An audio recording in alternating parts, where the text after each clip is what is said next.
I'd like to call the governing board meeting for the Liberty Elementary School District to order today, Monday, May 8th, 2023 at the Jerry Rovey facility. First meeting will be a public hearing to discuss our annual expenditure budget. Present for tonight's board are all 5 members, Board Member Parks, Aguirre, Bixler, Kenyon, and myself, Michael Todd. Board Member Bixler, if you could please lead us with the Pledge of Allegiance.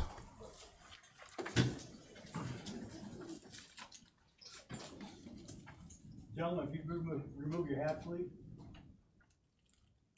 I pledge allegiance to the flag of the United States of America and to the republic for which it stands, one nation under God, indivisible, with liberty and justice for all.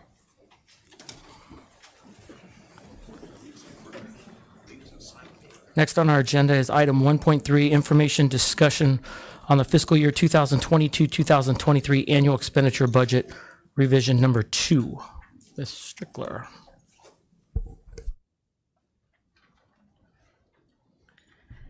Well, I'm just so happy to see all these people here to learn about the revision. So good evening, Board President, members of the board, and community members. This public hearing is to provide all stakeholders with an update of any budget increases or decreases for fiscal year 2022-2023. As required by statute, school districts have one final opportunity to revise their current fiscal year expenditure budgets, doing so by May 15th. This revision is for any increases or decreases to budget limits based on student average daily membership, Group B student counts, carryover funds from the prior fiscal year, or any increase in the projected revenues for other funds. For us, Liberty, we had a higher than projected maintenance and operations budget carryover from the prior fiscal year due to unspent funds that were initially allocated during the budget preparation process. Final expenditure numbers are available when the district completes the annual financial report in October each year. Before that final number is calculated, we project what we will spend from May until the end of June. We projected $2.9 million in carryover, and the final amount was just over $3.1 million. For the same reason, we have an increase in unrestricted capital outlay or district additional assistance.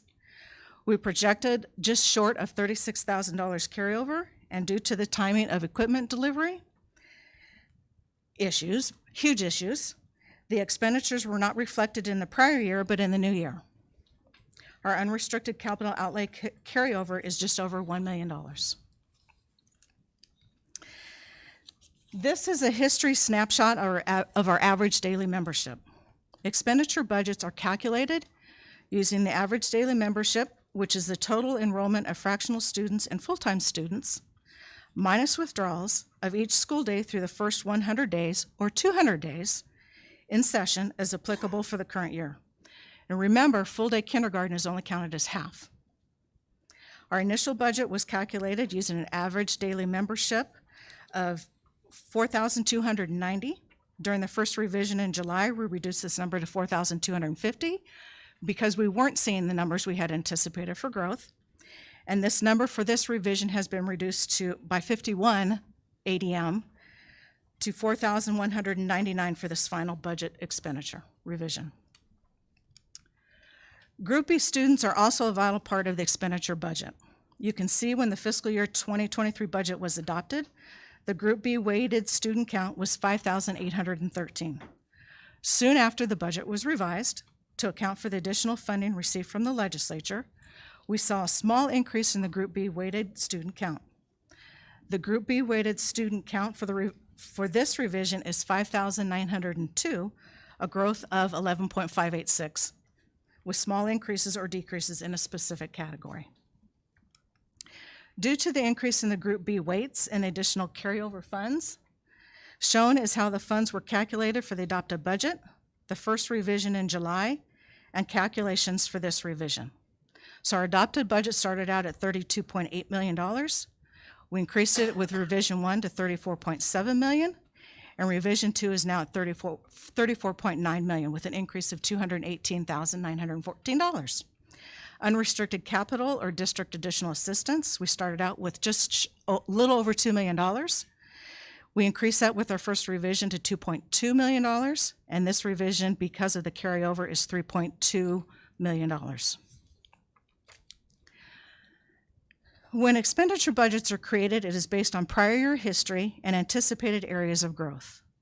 With the additional maintenance and operations budget capacity of just shy of $219,000, budgets were reallocated based on expenditure trends and encumbrances to date. As you can see, some program areas required an increase, and some didn't need as much as originally anticipated. The same process is used for unrestricted capital outlay, and you can see here how the changes were applied.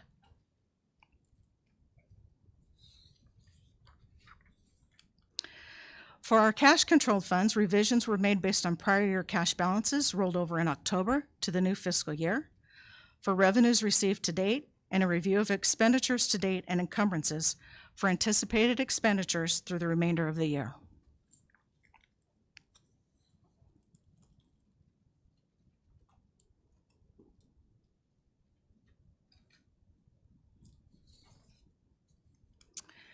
We do have a few upcoming budget items for next fiscal year. I apologize. The proposed budget is completed after the legislature has finalized budget negotiations and forms are published by the Auditor General's office. However, by statute, must be completed by July 5th.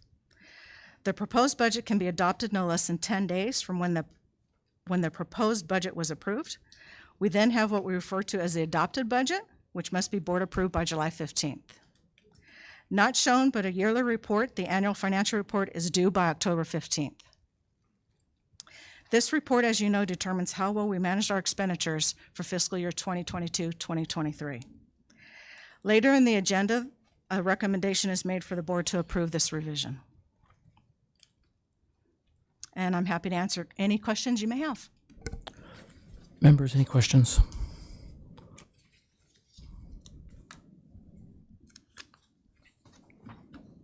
Okay, thank you.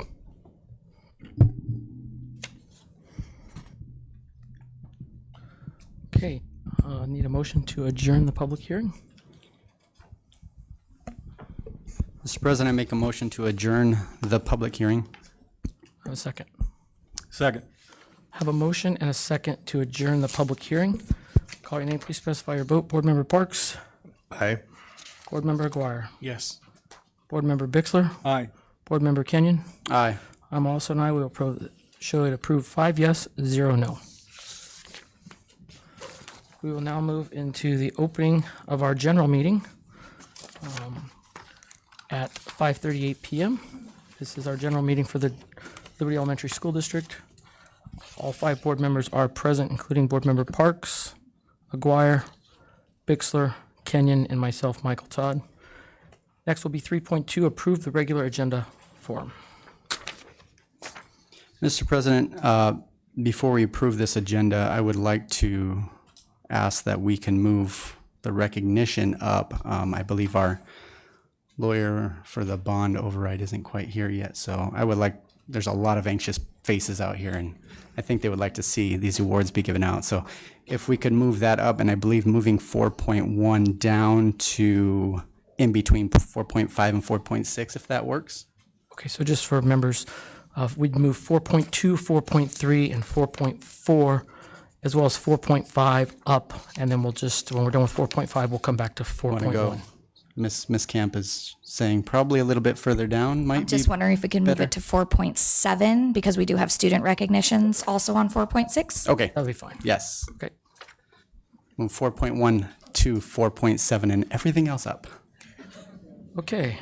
Whew.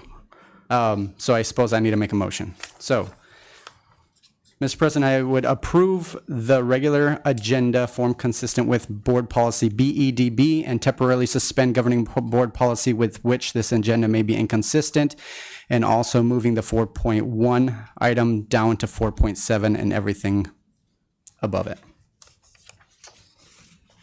Okay, have a motion. Do I have a second? Second. Have a motion and a second to approve the agenda with the noted changes. Call your name, please specify your vote. Board Member Parks? Aye. Dwyer? Yes. Bixler? Aye. Kenyon? Aye. I'm also an aye. We will show that approved 5 yes, 0 no.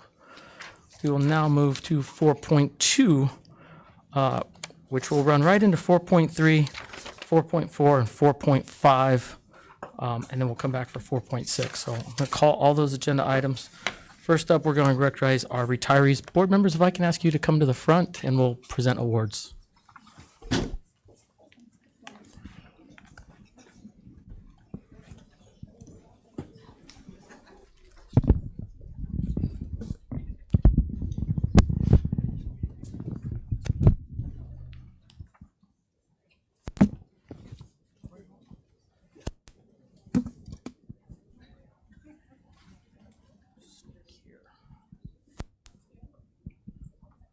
Okay, our first awards tonight, we're going to recognize 11 individuals who will complete the school year with a combined total of 135 years of service to the district. That's an amazing number.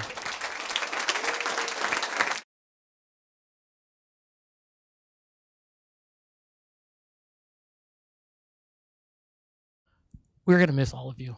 Thank you. For everybody in this room, we thank you. It's about the one time I can speak for everybody.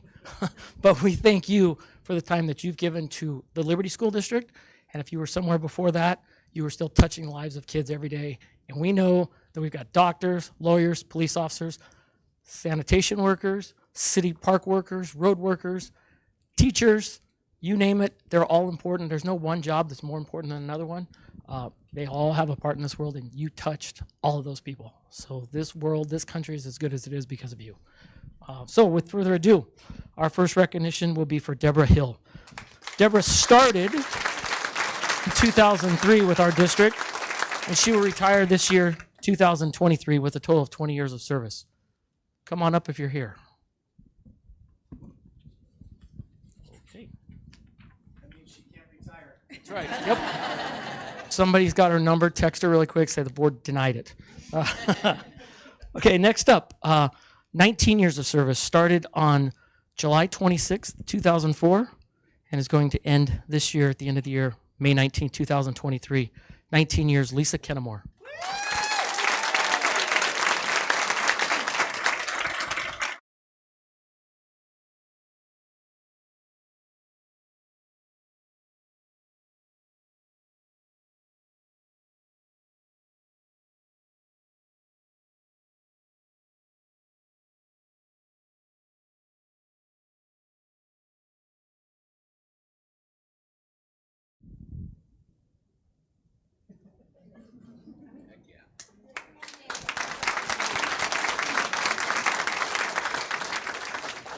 Here's another 19-year veteran.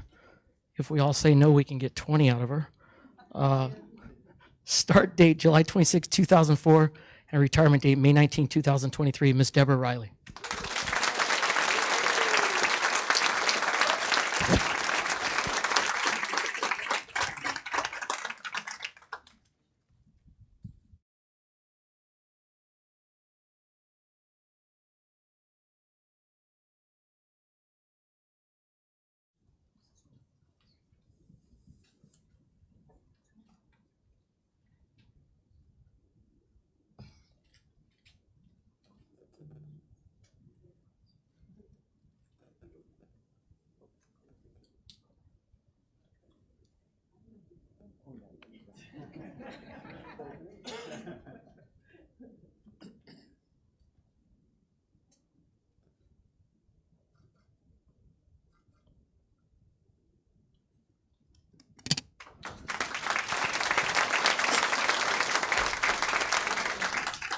All right, next up, 18 years of service. Start date September 7th, 2005. Retirement date 5/19/2023. Mr. Darrell Frazier.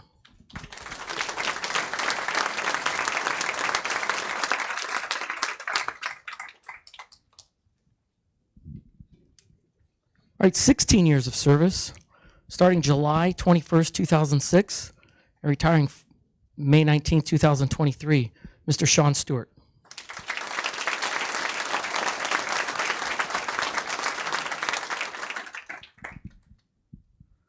All right, 13 years of service, starting November 23rd, 2009, retiring May 19, 2023. Again, 13 years of service, Miss Marianne Zipprich.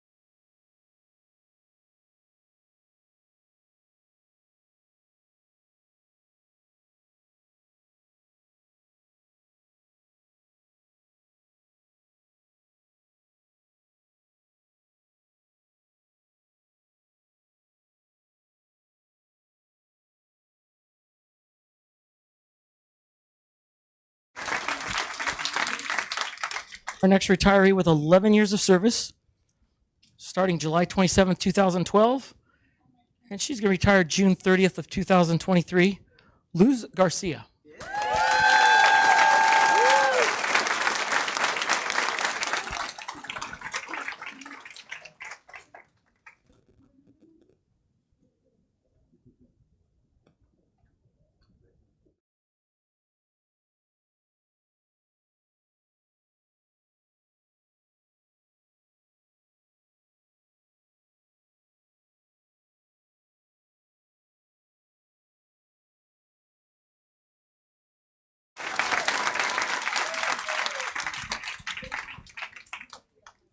Six years of service to our district, starting July 20th of 2017, retiring May 19th, 2023, Mary Gable.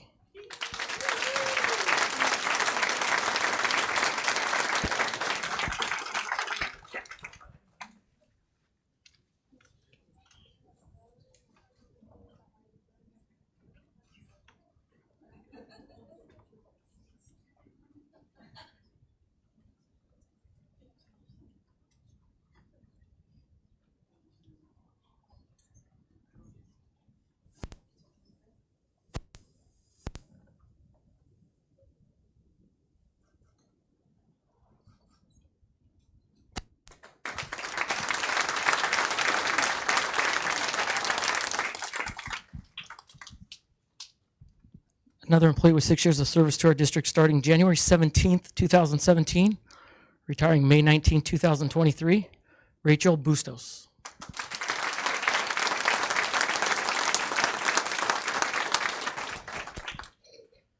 And 5 years of service, starting July 26, 2018, retiring May 19, 2023, Ms. Glenda Jorgens.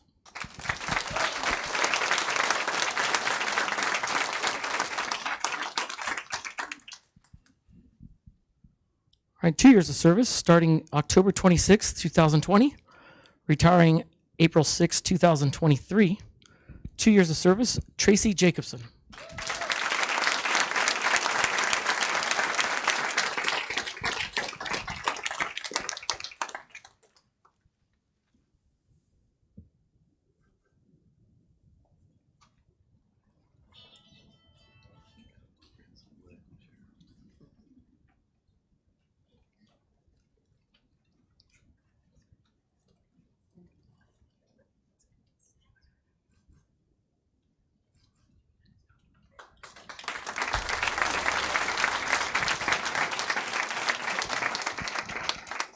So it's not often as the board president or board member to invite you to get loud and rowdy, but one more time, be loud, rowdy. Big round of applause for all of our retirees.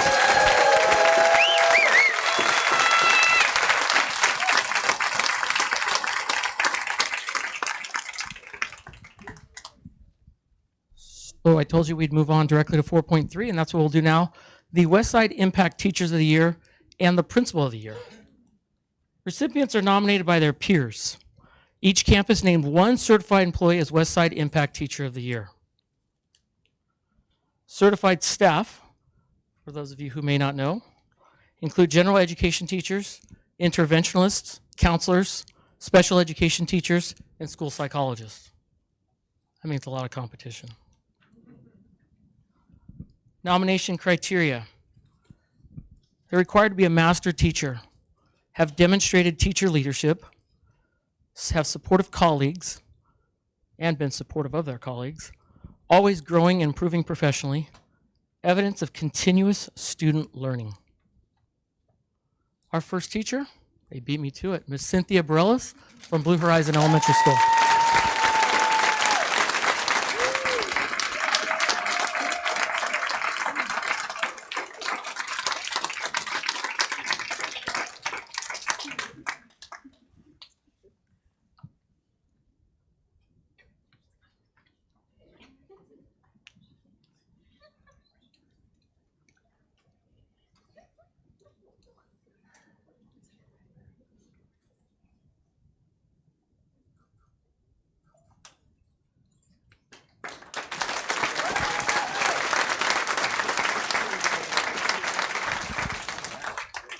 Our next teacher, fifth grade teacher from Estrella Mountain Elementary, Mr. Josh Joyce.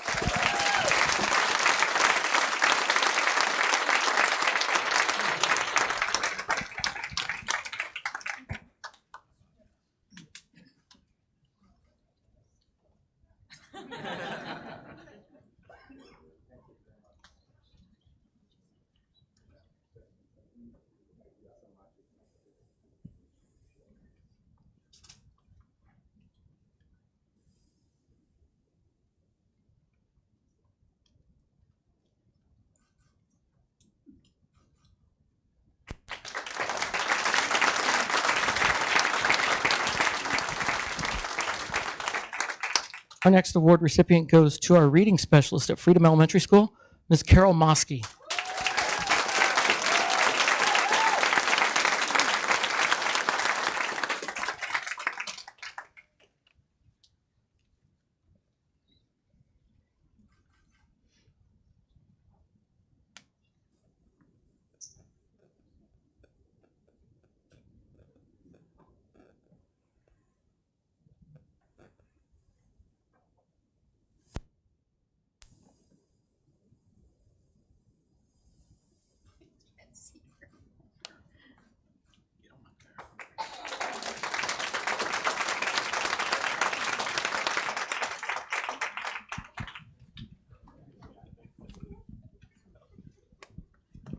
Our next recipient is a fourth grade teacher from Las Brisas, Ms. Stacy Hill.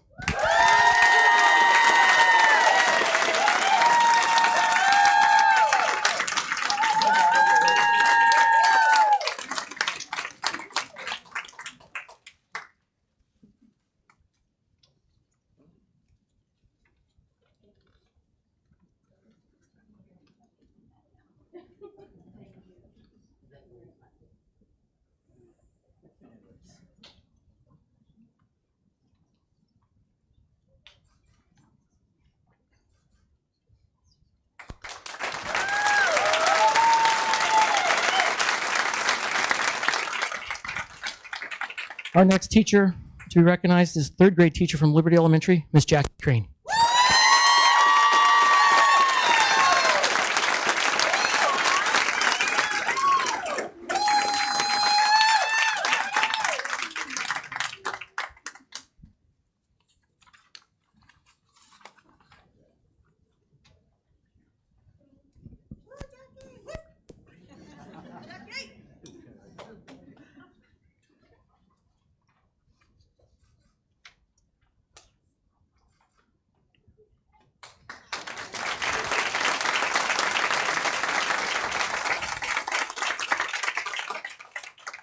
Our next teacher award will be to fourth grade teacher at Rainbow Valley, Ms. Denise Murphy.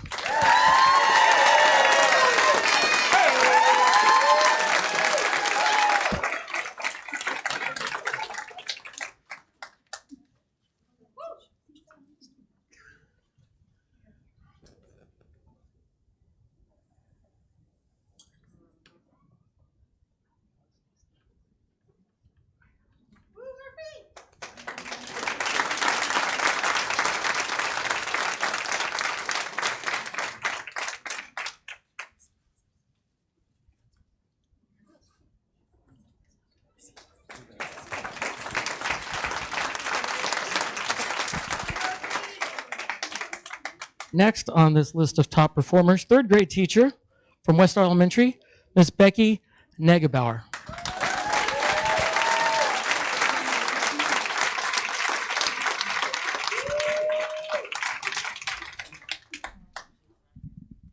Okay, we'll move on to Principal of the Year. There's only one of these. The nomination criteria as follows: being a student-centered leader, having a shared vision, communicating clearly, actively listening, motivating positive change, demonstrating situational leadership. The winner for this is from Estrella Mountain Elementary, Ms. Lindsay Boris.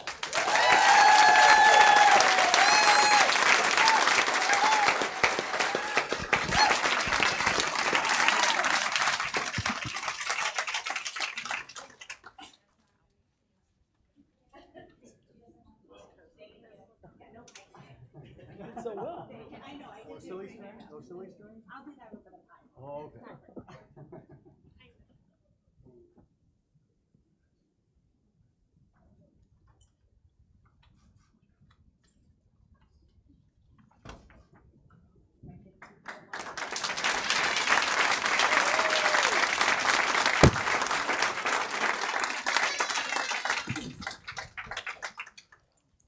Agenda item 4.4 is our Pride Awards. Each school and district office recognize a classified and certified staff member who is, and here's another long list, a strong supporter of LESD schools, demonstrates initiative in the improvement of the individual site and/or district, displays a genuine concern for and effectively communicates with students, staff, and patrons, exhibits a high degree of willingness to assist other staff members, contributes to positive staff morale, maintains a high standard of professionalism in all job-related tasks, and strives for personal and professional growth, and exemplifies the pride of the Liberty Elementary School District. That's a lot. It's my honor to recognize the following. From Blue Horizon Elementary, certified staff is Myra Concepcion, and our classified staff is Christina Marroquin.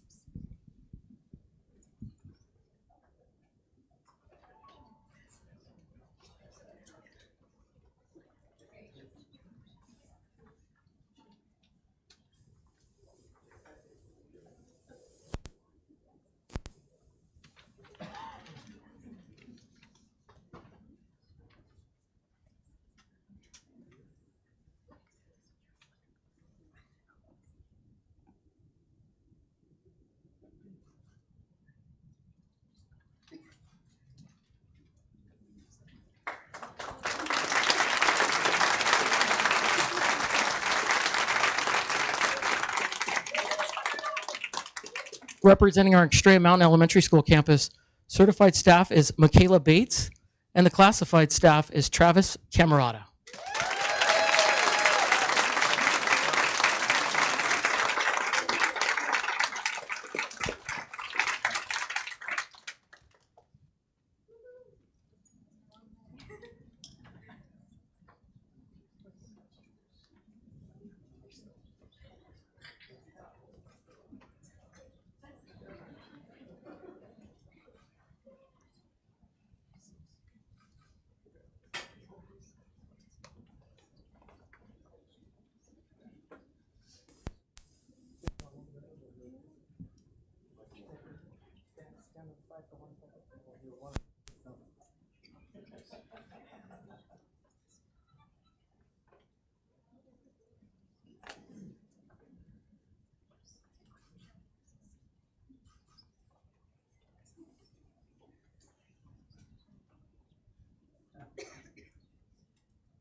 Representing Freedom Elementary School, certified staff Maisha Walker, and the classified staff is Barbara Book-Ferrer.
Not so many years ago, we only had 2 schools, but this is different. We'll keep going.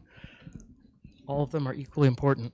Next up, representing Las Brisas Academy, certified teacher Melinda Benson, and classified staff Maria Caballero.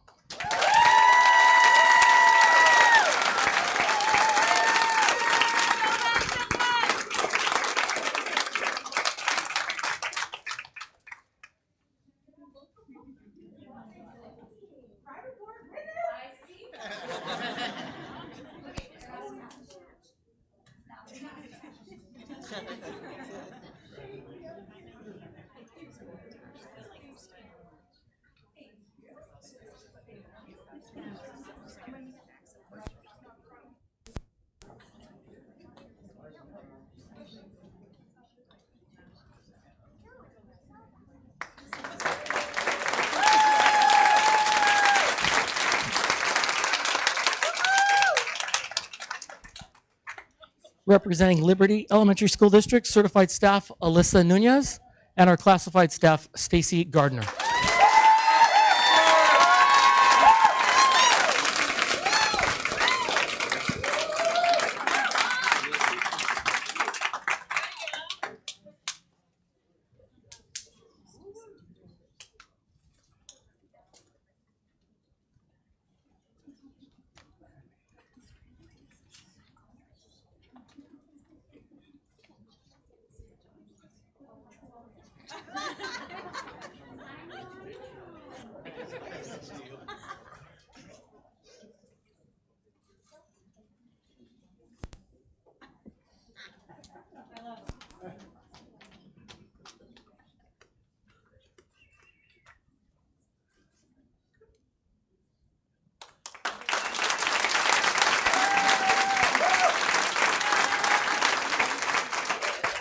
Representing Rainbow Valley, certified staff Krista Sawicki, and classified staff Luz Salman.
Our West Star Elementary staff, certified staff is Kristen Graham, and our classified staff is Deb Hill.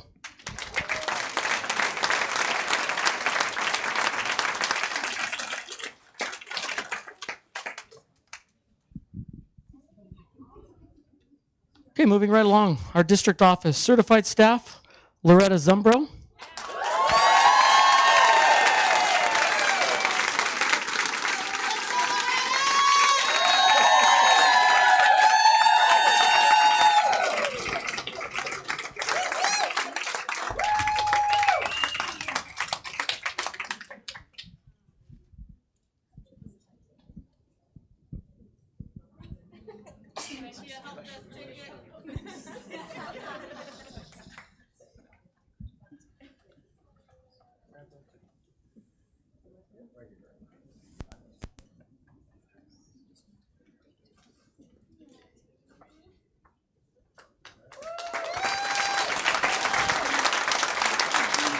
Our certified staff is Malia Collins.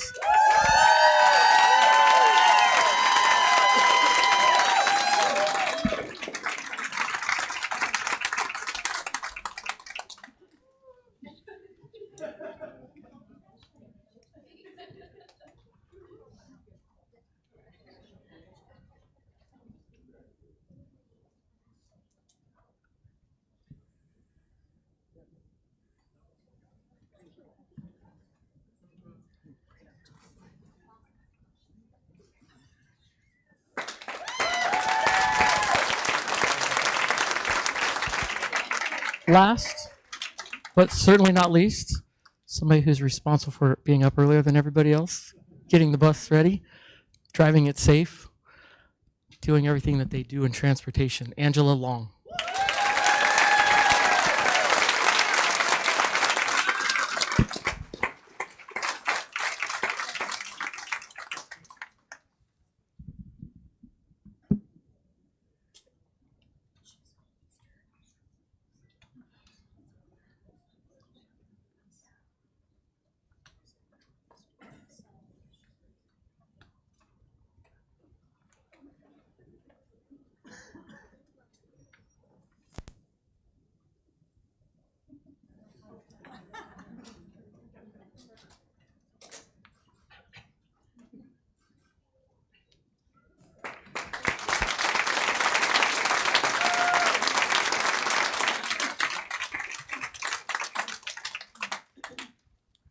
So this last award is more of a national award, and it was originally recognized on April 4th at the 14th annual celebration of accomplished teaching here in Arizona. It's a very small list of teachers across the nation. You think of how many are out there, and it's a smaller list here in the state of Arizona. This particular teacher received this award and then came back and got the award basically a second time for maintaining national board certification. This is an inspiration to every teacher. To the taxpayers that are out there who wonder where money goes, it goes to great people like this teacher, as well as all the other great teachers in our district. Her focus was early adolescent science. The award winner for this, and I'll thank her for winning this award because we got to attend a really nice awards dinner and feel really proud of our staff, so it was great. But 6th to 8th grade science teacher from Liberty Elementary, Miss Christine Mendoza.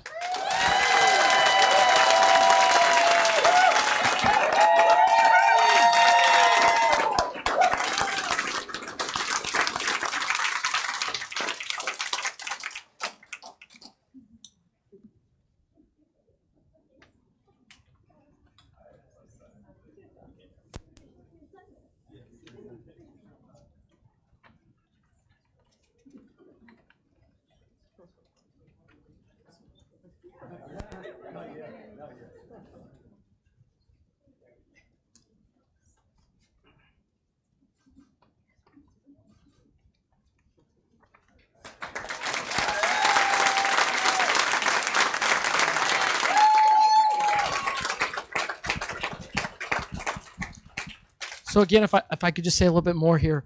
When we went to this award ceremony, you see the big schools, Cartwright, Phoenix Union High School. You say, that's great, those are big districts. And then you come out here to what some people call Little Liberty, getting bigger every day, but still smaller than some of those others.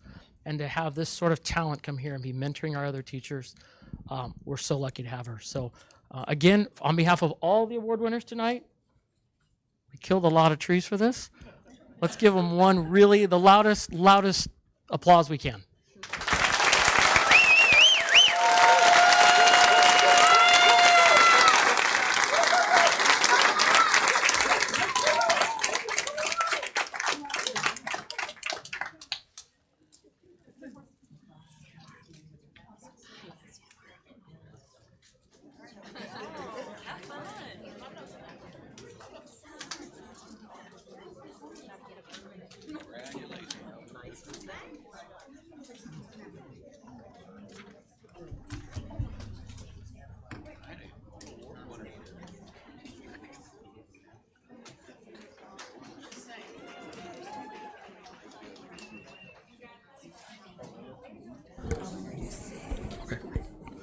Okay, our next item on the agenda is 4.6, Math Challenge District Team and Student Recognition. Ms. Natasha Camp and Vicki Johnson. Good evening, Mr. President, board members, and community members. I'm going to ask Ms. Johnson to come to the podium. I see her. She's trying to get there. Tonight, we would like to recognize the district representatives for Liberty Elementary School District that will be representing us in the Math Challenge at the regional level. So I know not all of our kids could come because they have other commitments. The fact that they committed to Math Challenge practice on top of baseball and swimming and everything else is awesome. But if you are here for Math Challenge, could I have you come in? I know there's a couple kids in the lobby. William, come up. We've got kids up here. All right. You guys can come up.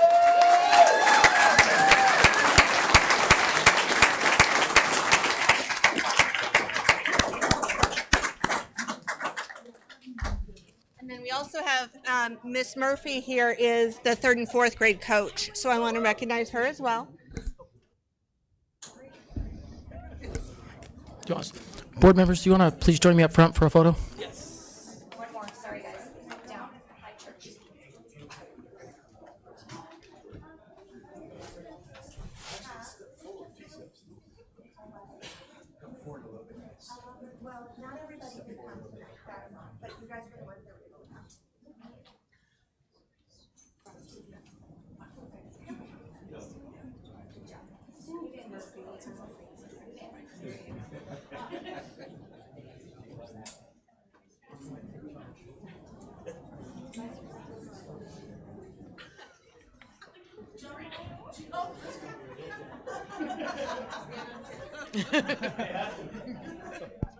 We're.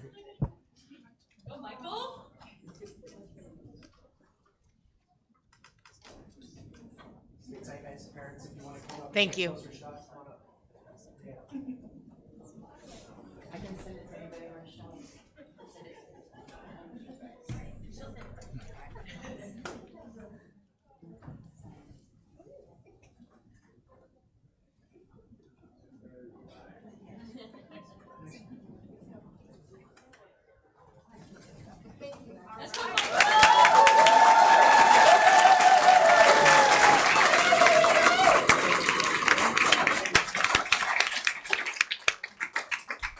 Ms. Camp asked me to just explain briefly about the Westside Impact Math Challenge. It's been going on for at least as long as I've been in the district, 21 years. I've been involved for at least the last 15. But our district handles it a little bit differently, I'll be honest. We invest in finding the best kids at each school to come to compete at district, to find the best kids at the district, to then form a team. And I don't know if your experience with gifted math kids, but it's like God put the answer in their brain and heaven forbid they should have to explain it. Or if they're wrong, you can't show them where their mistake was. So we invest in coaching. We spend 6 sessions of practice where they get to know each other, and we focus on cooperation and conversation, not just the math techniques. So that's why I would say, in my experience, Liberty, 3rd, 4th, 5th, 6th, and 7th, 8th, all 3 teams generally score in the top 3 in the whole West Side, because of the time that you allow us to invest. So thank you for that.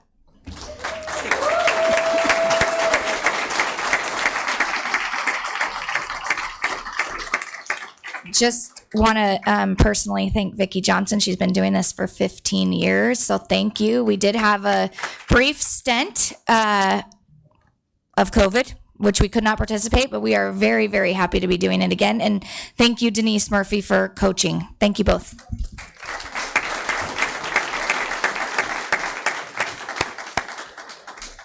Thank you, and I cannot reiterate, as the parent of a gifted student, Ms. Johnson's comment about they have the answer. They don't want to share it. As they become teenagers, they want to share even less.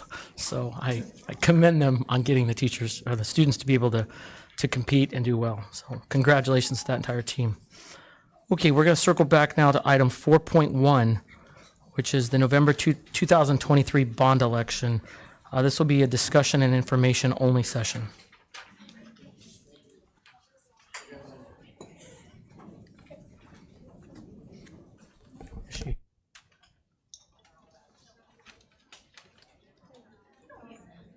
I was gonna say, you want an introduction or what? Does she need an introduction? I have with us tonight Miss Randy Stein from Stiefel, and she will give us some background information on the potential upcoming bond election. Thank you and good evening. Hopefully this drives the presentation. Look at that. Excellent. So no good presentation about a possible bond election or a bond issuance for that matter is complete unless we can start with some information about the property value in the district.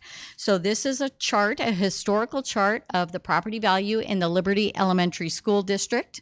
You will see that for each year we have 2 bars. The state of Arizona is not content with one property value for each taxing jurisdiction. It in fact needs 2. And how this works is the blue bar is the full cash assessed value. That bar is used for determining bonding capacity for school districts. The red bar is the limited assessed property value. That is the value that is used for tax purposes. I will point out to you that you can see that the full cash assessed value pretty much with the exception of fiscal year 13-14, which the state was still coming out of the 2008 recession, which is why you see there are some negative numbers there. But the growth in your full cash assessed value has been in double digits for all of those years except fiscal 19. And you'll see that if you look to the far right, 37% is what we are expecting for fiscal 24. That is the preliminary number. There is a pretty substantial difference now between the full cash assessed and the limited assessed. The limited assessed by law for most properties can only grow 5% a year, assuming that property has not changed. So we are getting a pretty substantial difference now between the red bar and the blue bar. The next page is a picture of the tax rates in the district. The bottom component of that is the primary property tax rate. That's a function of the school finance system. There's very little that the district really has a lot of control over on the primary side. The M&O override is designated in the red bar, and then the blue bar is the bond tax rate, the current bond tax rate. I know this is a picture of the outstanding debt of the district. I too would need a magnifying glass, but you can see that there are several series of bonds that are currently outstanding for the district, and we continue to monitor those. And then a picture of how bonding capacity is determined. For an elementary school district, the bonding capacity is 10% of the full cash assessed value of the district. You then subtract the current principal amount of outstanding bonds. So in the current column, the base is approximately $55.6 million. There's currently approximately $51 million outstanding with an additional outstanding premium amount. So the bonding capacity is only $3,500. Now, interestingly, property bonding capacity grows by 2 ways. One, as principal is paid off, and you will be making a principal payment on July 1, 2023. So you can see in that column that the bonding capacity goes up by almost $3 million. Bonding capacity also increases when the full cash assessed value increases. With the preliminary numbers that we have on the 3rd Monday in August, when the County Board of Supervisors will adopt value, we're expecting that bonding capacity number to increase to $23.6 million. Any questions on that? All right, the district does have... Sorry, We have one I have question. one question, just for my own clarification and for the public. So if I understood that right on that last page, on page 6, you stated that a new bond would essentially pay off the old bonds. Is that correct? In the column that is identified as 7/1/23, the district is scheduled to make principal payments on that date. And so that will reduce the amount of outstanding bonds, outstanding principal on the bonds. When that number is reduced, the bonding capacity, the available bonding capacity, goes up to that $2.9 million number. Okay. Okay. I think I misunderstood. I thought that you stated that if we were to go for a new bond, that amount could pay for the principal. Not yet. Just to follow up on that question too, the bonds that are currently outstanding, are they at different rates as far as payback because they were sold at different times? Absolutely. They are at different rates because they were sold at different times into different markets. And if I understand the bonding capacity, what we're saying there is that if we were to go out for a bond, that would be the most we could go for? Is that what that's saying? Actually, interesting question. Actually, no. Bonding capacity is tested at the time you issue bonds, not at the time you seek voter authorization. To be, completely absurd, nothing stops a school district for asking for voter authorization for literally any dollar amount. Now, it becomes absurd because of the laws that govern how a voter information pamphlet is put together. But nothing technically stops it. The test is at the time the bonds are issued. And actually, that's a function of the market. Once the bond's issued, if no one wants to buy them, then you know what you've got, right?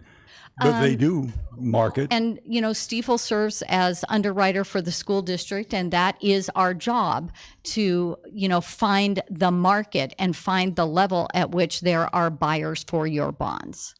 General obligation bonds for school districts in the state of Arizona typically a pretty good appetite for those types of, for that type of obligation in the market. And because they're safe. Because they are backed by the property tax base of that jurisdiction, yes. And in fact, the law indicates that the tax rate, in fact, is not limited. The tax rate is set as a function of what the debt service is. So it's math. And then I think the next slide, the school district does have approximately 3.27 million of remaining authorization that was bonds that were authorized in 2019.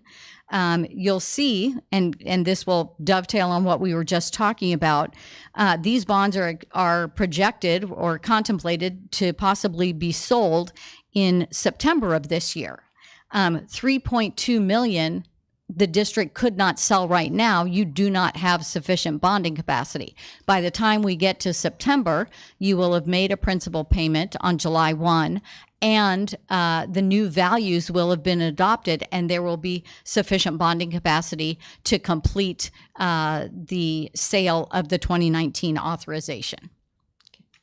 And then since we focused on this a little bit, in column 13 on this page, based on estimates of full cash assessed value, you can see what we're projecting that the district's bonding capacity will grow at over the next, basically 20 years. So there's a lot of growth in this area, and you can see that bonding capacity is expected to grow pretty substantially over the next 20 years.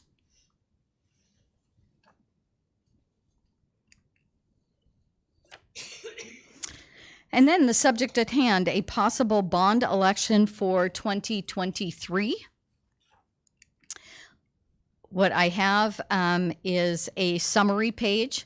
Hopefully this is the easy way to portray the information. We've got 3 different scenarios that we have prepared for your review this evening. Each scenario is identified on the left-hand side. The top number, the first number, is the total bond amount. So in scenario 1, this is $97.5 million. The second number is the amount of that bond program under this scenario example of how the bonds would be paid off and amortized over time.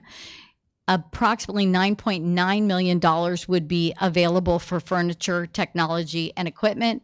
Why this is called out specifically is because Arizona state law requires that items that fit that description, furniture, technology, and equipment, they are short-lived items, and statute, Arizona law requires that you pay off enough bonds in the first 5 years to cover the furniture, technology, and equipment.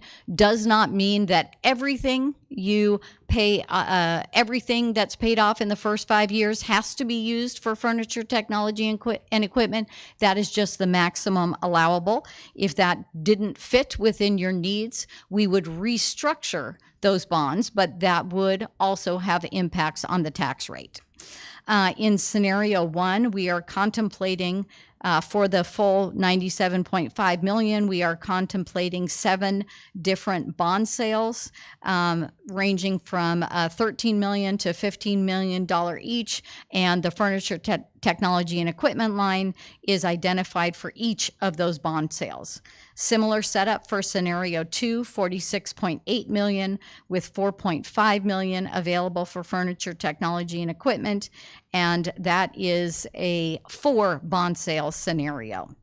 And then scenario 3, $73 million, with $6.3 available for furniture, technology, and equipment. That is 6 sales between $12 and $13 million each, and the furniture, technology, and equipment items are identified below.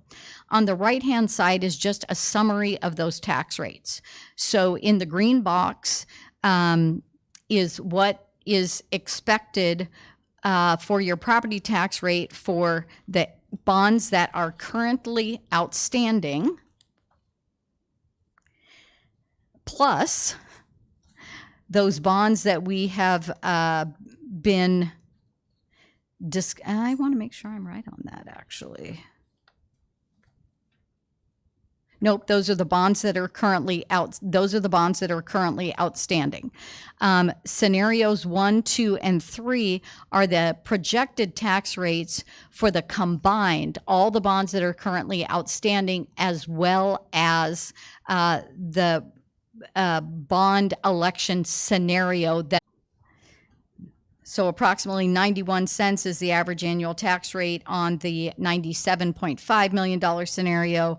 45 cents is the average annual tax rate on the 46.8, and then just shy of 69 cents on scenario 3 at $73 million. And then this is just a sample of one of the tables that would show in the voter information pamphlet. This is associated with the $97.5 million scenario.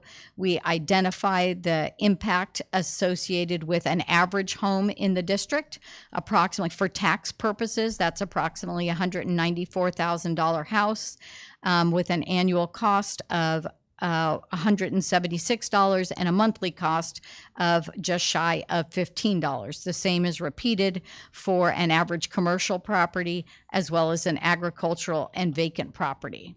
The same setup is also available in your material for the other 2 scenarios, exactly the same configuration.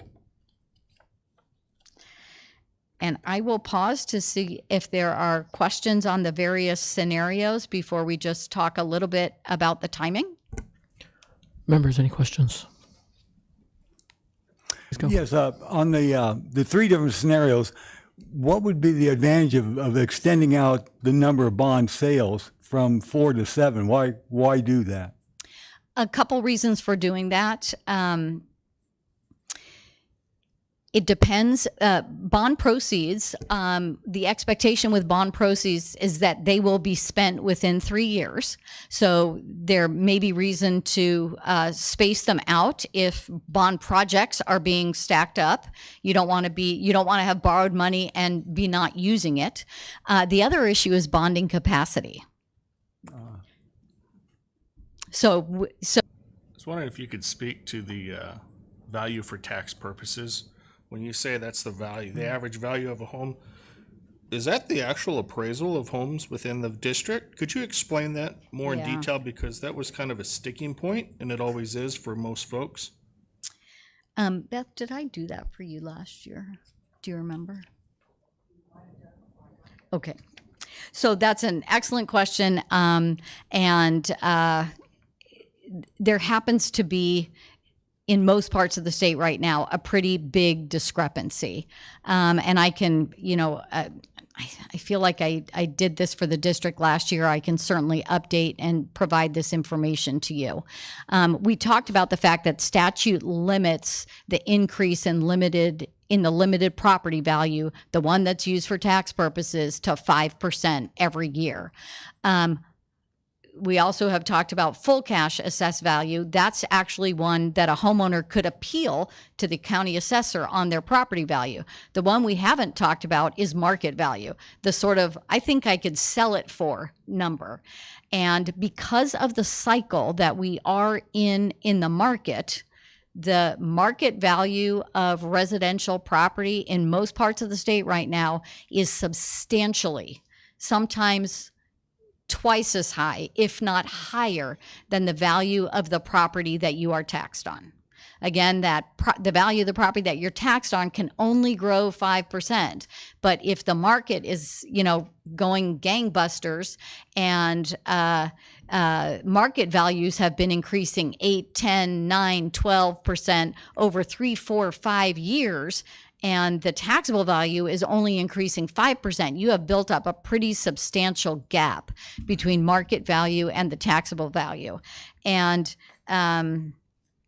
I use a very scientific method, Zillow, to identify and sort of identify what the Zestimate is for actual properties in the district that are approximately equal to the average taxable value.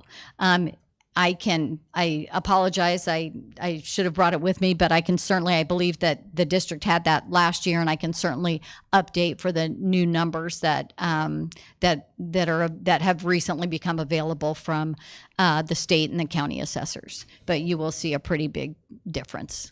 Yeah, I just wanted to make sure that nothing gets lost in translation, because what I'm hearing from you is that your tax value can never increase more than 5%. Until you remodel and add on, then they find you. And that's really what you're taxed on, Yes. on your home. Yes, And that that's is what this whole bond is associated to. absolutely It has nothing to to do, do with what you can sell it what for, you can sell it for. or what Zillow thinks you can sell it for. Correct. And could the 5%, if I'm not mistaken, does that come from the 2008 process of what we went through there with property values skyrocketing and then came crashing down, and that the tax valuations went through the roof? It was actually on the heels of that, yes, it was actually a constitutional amendment that is sticking, maybe Jim knows, I think it was passed in 2012 on the heels of this, and then didn't go into effect for 2 or 3 more years. It needed to clear its cycle. But yes, you're exactly, you've nailed that progression of timing there. Okay, thank you so much. Thank you. Any more questions? Please Just continue. a little bit on timing here, and Maricopa. When we deal with elections, the counties are king. The counties are the ones that are charged with preparing all the information for elections, voter pamphlets, ballots. And yes, there are statutory deadlines, but quite frankly, sometimes the counties need more time than the statutory deadlines. And so they set out their own deadlines, and it's not worth arguing. It's a process. They need to get printers, they need to do translation, and they just back the whole thing up from the date by which they have to mail out the voter information pamphlets and mail out the early ballots. So, Maricopa County wants to know, just to be alerted by jurisdictions that they're contemplating an election actually this month and pretty quickly. That doesn't mean that an election has to be called. You can always someone can always just call and say, no, we decided not to. But they want jurisdictions on their radar so that they can assess how much work it's going to take to make this whole thing happen on November 7th, 2023. And I say November 27th, November 7th is election day, but voter information pamphlets are mailed 35 days before that, and early voting starts 27 days before that. And so those are the deadlines that the county is backing up to. The county is really recommending that jurisdictions call their elections by June 10th this year. If that was a crunch time, the county can be, spoken to. But the absolute deadline is that first week in July. They would not, accept elections that were called after that. And again, this is just a function of the physical process that they need to go through to ensure that the election is administered properly.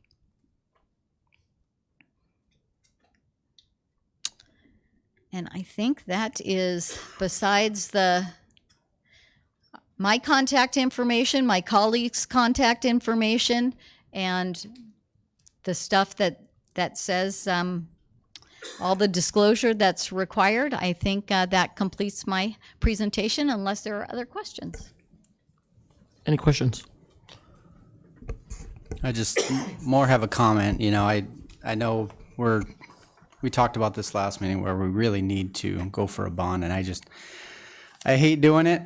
I hate bringing it to the taxpayers, and I really wish legislatures would get their act together and help fund us properly, so we wouldn't have to put this on the back of our taxpayers, of our constituents. But we're looking at having to build a new school here pretty soon, and don't have the money to do that, and we need to place these kids. So there's a lot that needs to go into this. So thank you so much for your presentation.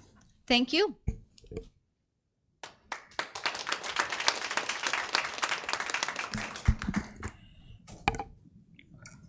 Okay, thank you very much. Our next item will be item 4, administrative reports. That includes 4.7 school newsletters. Mr. President, governing board members, these are the amazing school newsletters for your review for the month of May.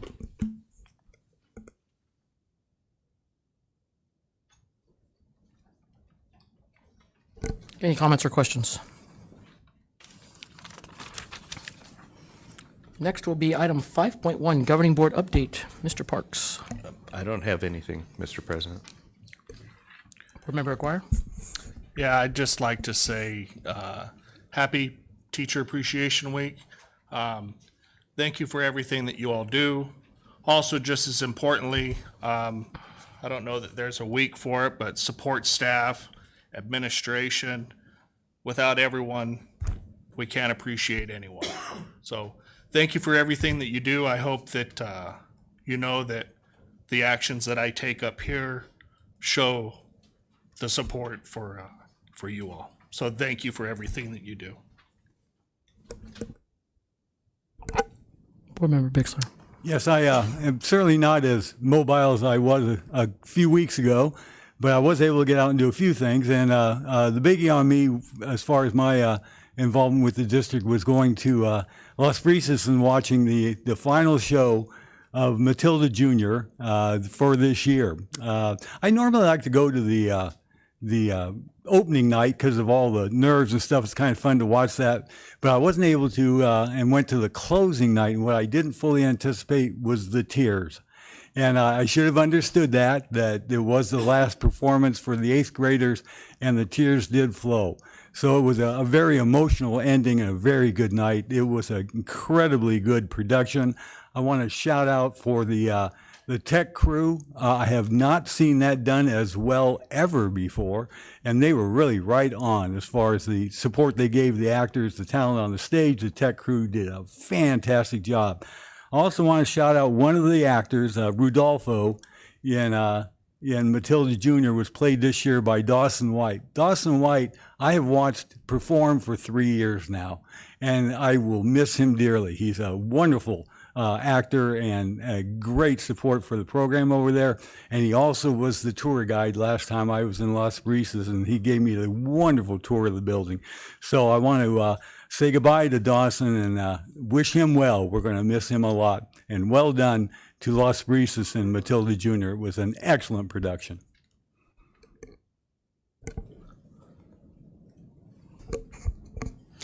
On the first, me and some of the other board members got a chance to go over to Estrella Mountain and watch Miss Boris get a pie in the face and silly string all over the place, and that was a lot of fun. I think some of those kids were a little vindictive in their pie throwing. I felt she needed to be checked on after a couple of those pies hit her in the face, but it looked like they had a blast, and congratulations to that school. They raised $27,000 for the color run that they did, that their PTO helped put on, and it was just amazing. So that was really, really good to see that and to see that campus. And again, congratulations, Ms. Boris. I too would just like to echo Board Member Guire's comments on Teacher Appreciation Week and the staff as a whole. Personally, I think each of you should get your own week. There's just not enough weeks in the year to celebrate all of those. But if we could, we'd name each week for each staff member we have. It is a circle, and no one person can do this job alone. So we rely from transportation, who gets started about the time most teachers are probably waking up. Other staff, transportation's already been up, got the bus started, warming them up in the winter. It does get cold out here, at least by Arizona standards. And it does get warm in the summer. So wholeheartedly thank you for all that you do. To the principals who lead the staff, our administration who stepped in here, and just thank you to everyone. Also, just to touch a little bit more on, I also got to attend the Pie in the Face celebration of Miss Boris, and you guys should have some of those throws to your face. You should be like state champions in football, baseball, maybe boxing. I would agree. I thought about calling the insurance company and trying to up our limits, but what a great job. $27,000 raised by their PTO, which is the community helping with that. And the PTO provides a lot of great functions for our district that quite honestly we can't provide. But the PTO step in and do that. And I know that they've worked with some of the other campuses to help. They certainly are one of the leaders in the amount of money they raise over there. But a great job to all, and we're going to continue to celebrate our wins and move forward. So thank you for everybody who works in this district. Our next item will be number 6.1, public comment. When I call your name, you'll have 3 minutes. There should be a timer on the screen. We ask that you strictly adhere to your 3-minute time and not go over. We'll let you know when that time is up. We've got a few speakers tonight. Our first one will be Susan Cheatham.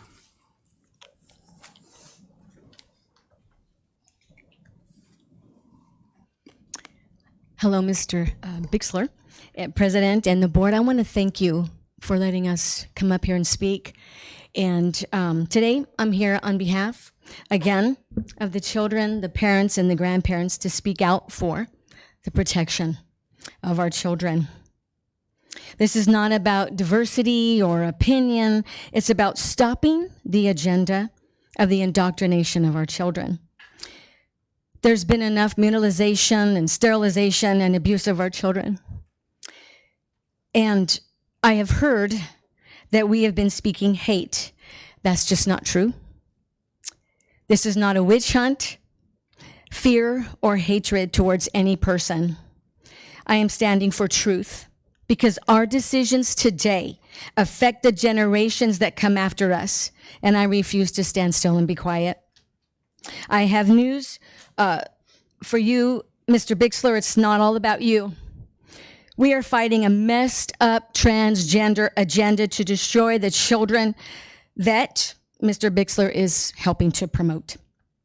With all the hormone blockers and with all the surgeries going on, it's going to stop a generation because they can't have children. And here's the deal. The church has been silent for way too long. And that's why I'm here. I'm going to bottom line it. I am very sad for you, Mr. Bixler, because you and many others, countless others, have been robbed The Bible says that the enemy comes to steal, kill, and destroy, and that's what he is doing to you and to countless others. And he is sitting back and he's laughing. He is the king of deception. There have been countless lives destroyed, and it needs to stop. A lie has been unleashed into our land, our nation, and it's robbing people of their purpose, of their true identity, of who they are on this earth. In short, the Bible teaches that God made us male and female. And no matter our own feelings or confusion or sickness, we should act in accordance with the biological reality of God's good design. I was born a biological female. Mr. Bixler was born a biological male. And being what we are created to be is a gift from God. The Bible says that we are fearfully and wonderfully made. I want to end with this. I don't have much time left. But there's been testimony that Mr. Bixler goes to church on Sundays. And I will say this. How can you go to church and worship a God that you think made a mistake by making you a male? Thank you.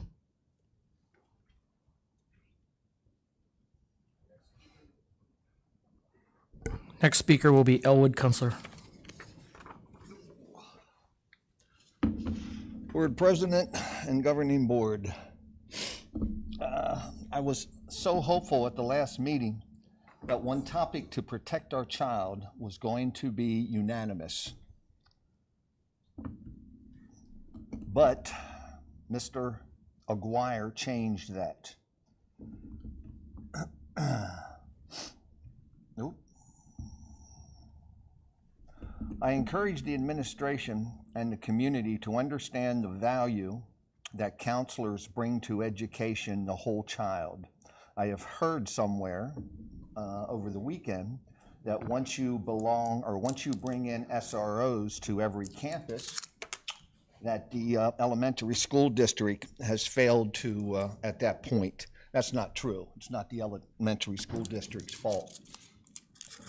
That was a very interesting comment made by Mr. Aguirre, since I had two of the same weekends attended a meeting that spoke about the dangers of the whole school child in the community. The whole child is known as WSCC, caused or created by the CDC, who has lied to us continuously. The CDC and how parental rights were being stomped on once again. Why would any board member want to take peaceful rights away from anyone? Is this becoming a pattern for some? The whole school child, the whole school government implemented programs to make sure that all the children's health, mental, physical, and emotional, social is being documented and monitored by the school system. Why is this? What is this for? Do you know that Medicaid's involved? And that one child, one school, everything is done here and the parents are totally taken out of the picture? Do you understand that? You want that in this school? I hope that's wrong, and I hope that you don't, but you didn't support it at the last meeting. Thank you. Our next speaker will be Vicki Johnson.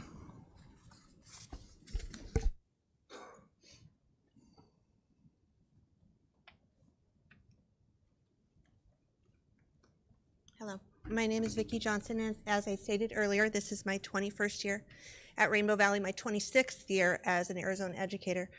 And I'm here because I care about all of the students in our district. In all of my years working with children, I've noticed something. When you ask a direct question and they avoid the answer or deflect the attention elsewhere, it's usually because they know they're doing something wrong. And in the last several months, you have been asked over and over again to share your vision, and you have yet to do so. Dr. Sheff graciously agreed to continue through the summer to aid the transition to the 4-day school week and the search for a new superintendent, and you refused that offer and never gave a good reason why.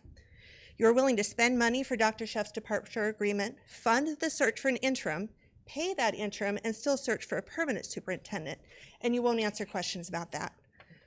When a constituent emailed asking to reconsider doing the superintendent interviews in executive session, Mr. Park's simple response was, quit listening to Mark. You acquired new legal counsel in January. You had a board meeting this last Friday at 1:30 p.m. regarding yet another change in counsel. Please note that's quite a convenient time to hold a public meeting when most district parents and more than 90% of staff were unable to attend. But one can't help but wonder why yet another change was necessary. And if I understand correctly, the county attorney assigned new counsel rather than the district choosing the counsel. And for the county attorney to step in, it just makes one wonder. All of this leads to a pattern of behavior that's unacceptable for those who are elected to serve their community. What are you hiding? Why are you so unwilling to be transparent? This leads one to wonder if you are truly acting in the best interests of our students, or is someone else behind the curtain pulling your strings? Years ago, a wise leader said that in any meeting where children are being discussed, a chair should be brought to the table and left empty to remind you who you are representing. Might I suggest that that trend be brought to future board meetings to remind you of the 4,000 children you represent? This might keep your focus on serving them and not serving yourselves. Thank you.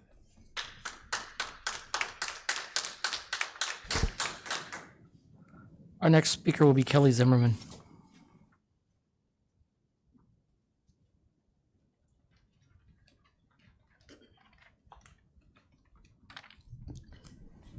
Good evening. I'm here to talk tonight about Agenda 8.9, which is to approve the Play It Safe for Poor and Playground Surfaces. I want to talk tonight about why I feel this is so important, specifically for children with mobility disorders or challenges, and I hope you will join the recommendation provided by administration and approve this. I first brought this to the district's attention back in October and November of 2022, and I want to thank Dr. Schuff, Mr. Nuttall, Mrs. Camp, and Mrs. Hamrick for hearing my concerns and taking on this project and bringing it forward for your approval. Right now, many of our playgrounds across the district only have wood chips or sand, and that makes them pretty inaccessible for a child with a mobility disorder or challenges. A child with these challenges may be in a wheelchair. They may be using a walker. They may be using forearm crutches. They may be working on independent walking, but they may be unstable and need support. Wood chips or sand with a step down from the sidewalk makes it almost impossible for a child using a mobility device to access the playground independently and be able to navigate it with their peers. Independence for any child is important, but one with a disability, it is even more critical in their development. These poor and playground surfaces will make Liberty's playgrounds accessible to every student and give them equitable opportunities to independently access the playground and make connections with their peers. These spontaneous social connections with other children outside of the classroom setting are critical to children's development as they learn important conversational skills, taking turns, and many other things. I have made it no secret that I have advocated for this because I want my daughter to have the opportunity to navigate the playground independently and safely and have the opportunity to play like any other 3-year-old. And if you approve this tonight, I will be so grateful and happy for her.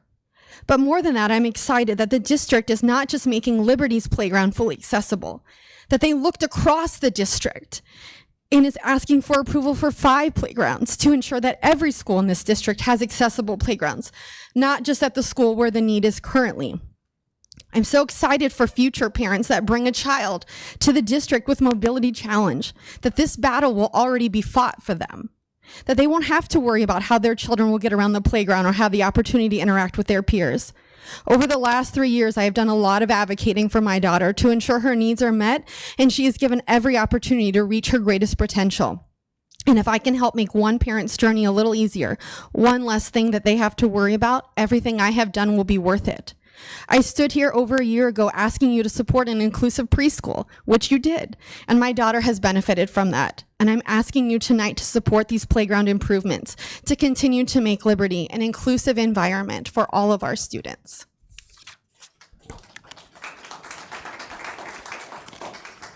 Board members, any comments? Okay, next will be our consent agenda.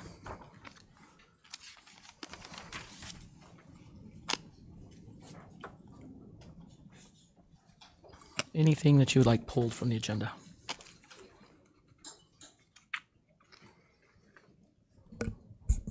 Hearing none, I'll take a motion to approve. Make a motion to approve the consent agenda. Second. Have a motion and a second to approve the consent agenda. Call your name, please specify your vote. Board Member Parks, Aye. Aguirre, Yes. Bixler, Aye. Kenyon. Aye. I'm also an aye. We will show that the consent agenda 7.1 approved unanimously, 5 yes, 0 no.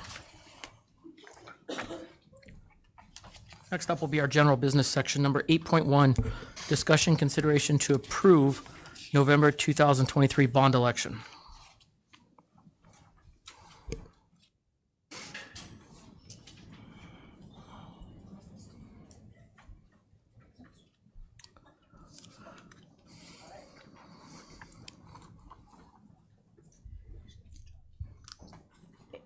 In your board packets and part of the presentation earlier was an outline as to the items administration has discussed in regards to the items needed for an upcoming bond election. Let me refresh your memory on that. Hang on just a second here.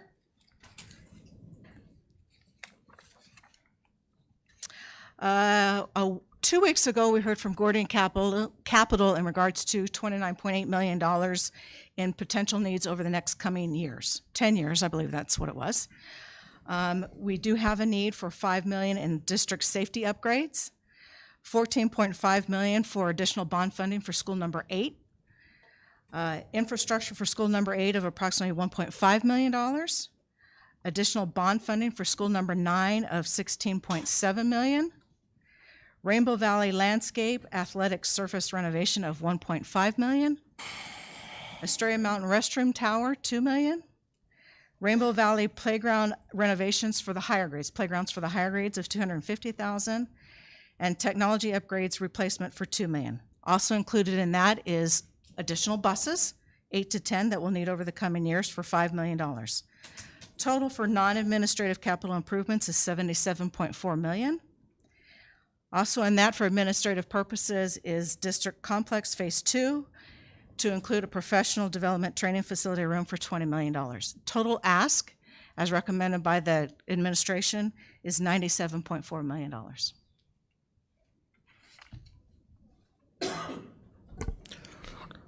Members, any questions?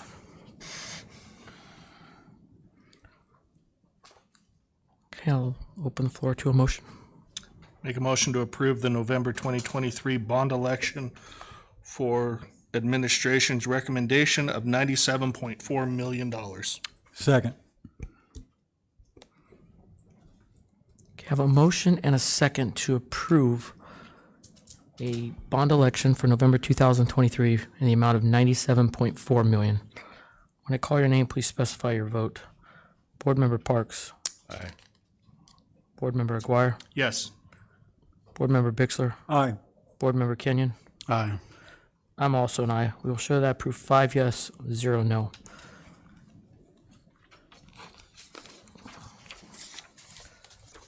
Next will be item 8.2, discussion consideration to approve fiscal year 2022-2023 annual expenditure budget revision number 2.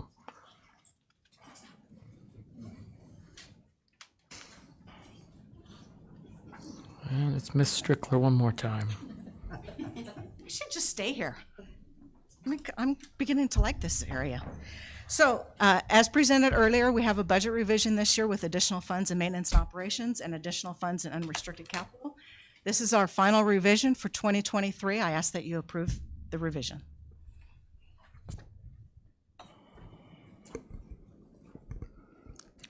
I'll take a motion in a second. Mr. President, I move that we approve the fiscal year 2022-2023 annual expenditure budget revision number 2. Do I have a second? Second. Okay, I have a motion and a second to approve our 2022-2023 annual expenditure budget revision number 2. I call your name, please specify your vote. Board Member Parks. Aye. Board Member Aguirre. Yes. Board Member Bixler. Aye. Board Member Kenyon. Aye. I'm also an aye. We'll show that approved 5 yes, 0 no. Next will be item 8.3, approve the food service management contract amendment number 1 for fiscal year 2023-2024 with Southwest Food Service Excellence. I like getting up and down. That's why I sit down and get back up. So as presented in May 2022, the district has the option to renew the award of the food service management company for 4 additional years. Administration recommends the approval of the contract amendment with Southwest Food Service Excellence for year 2. The amendment is the formal process required by the Arizona Department of Education Child Nutrition Department to renew our contract and continue receiving reimbursements from the child nutrition programs. The cost will increase from $987,000 for fiscal year 2023 to just over $1.5 million for fiscal year 2024. Their services are greatly appreciated for the work that they do for us. This contract renewal will expire on June 30, 2024, at which time the district will have the option to renew again. Any questions? I just have a comment. I'm very impressed with the way things are as far as escalation up in prices and inflation that we're able to offer, or they're able to offer to our kids food and to keep it within self-sufficiency. I can't thank them enough for working real hard to make that a reality. So I think Southwest Food Service has done great in providing for our service. And Miss Cindy Cabaneo has credit for that.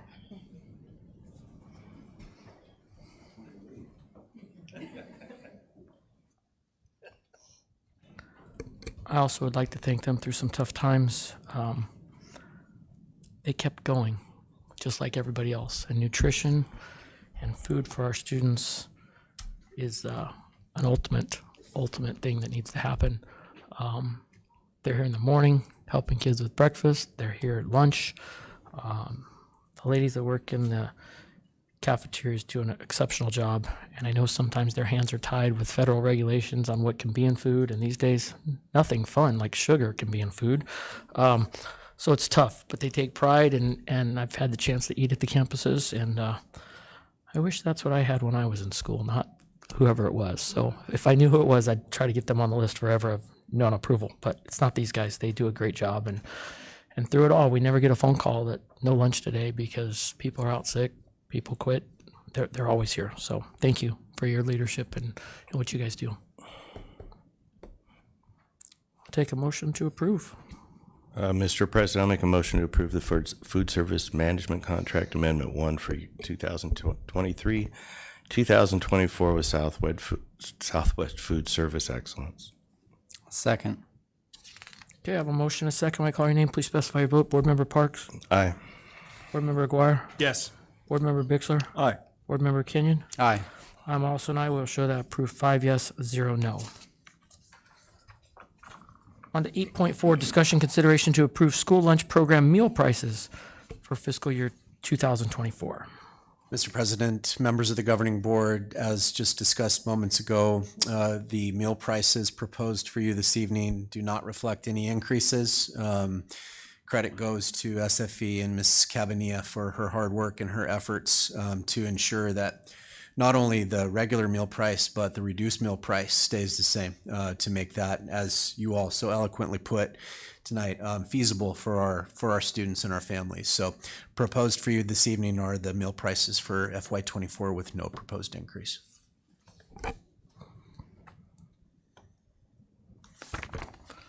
Mr. President, I would make a motion to approve the school lunch program meal prices for fiscal year 24.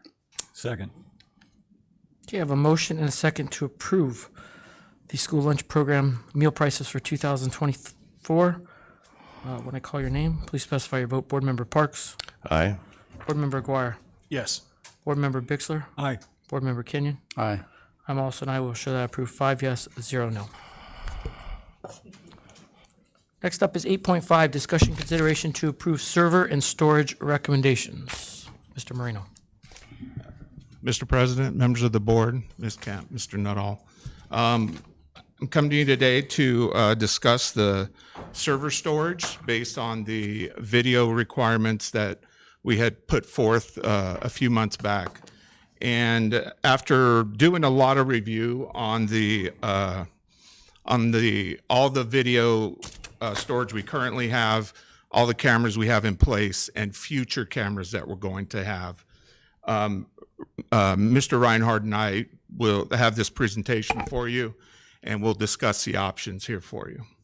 So just a quick look up at the video there. I just did some quick pictures, and Miss Camp was able to pick out the highways that were on there. So I thought I reached it. So if I can get Natasha to agree with me on that.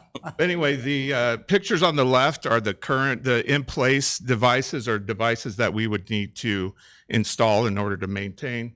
And the items on the right are based on if we need to go to a cloud-based environment, right? So we would need to push that data out of our environment onto a cloud storage location.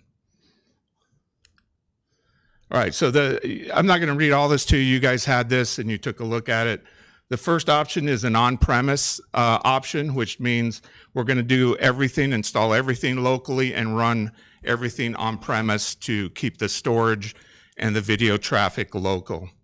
And this is based on the 180-day retention that was put forth, I guess, like I said, a few months back. Option 2 is sort of that hybrid environment, which again is based on a 180-day retention period, means we would store the video locally during the day and try and get it all pushed up by the next morning before we start school, so we're not having that traffic. And this would mean we wouldn't expand those highways at this point unless we noticed we weren't getting the data complete by the evening or by the next morning. And then the last option is the cloud-based option. This is, again, 180-day retention, and that's pushing all data, all video camera data up to the cloud storage. And the costs are reflective of having to install based on recommendation by our video camera vendor, based on how we adjust the storage rates that we're pushing out, because you have to have enough quality camera and enough quality picture so that you can actually see what you're after. If you don't have a quality picture, you can store it wherever you want and the camera's useless. So we spent the time adjusting these cameras to make sure that we had quality video and go to the lowest, but then take it up a bit so we're not quite at the edge of our of the picture quality. And then this next picture, the next two pictures, this is our current environment, which is just lists our schools out with our headquarters going out to the cloud. And then if we select the cloud-based, expanding the circuits that go out to the internet and between schools to our headquarters. All right, option 1B is doing it on premise, but with a 60-day retention period. Option 2B, again, hybrid environment, local, and then cloud-based at night, 60-day retention. And then option 3B is 60-day retention with all cloud-based storage at that point, okay? So IT, we recommend doing, going from 180 days down to 60 days, which allows us to keep a decent amount of video, and yet, you know, we can increase the quality to make sure we're getting a good picture if we ever need to pull that video for whatever reason it is.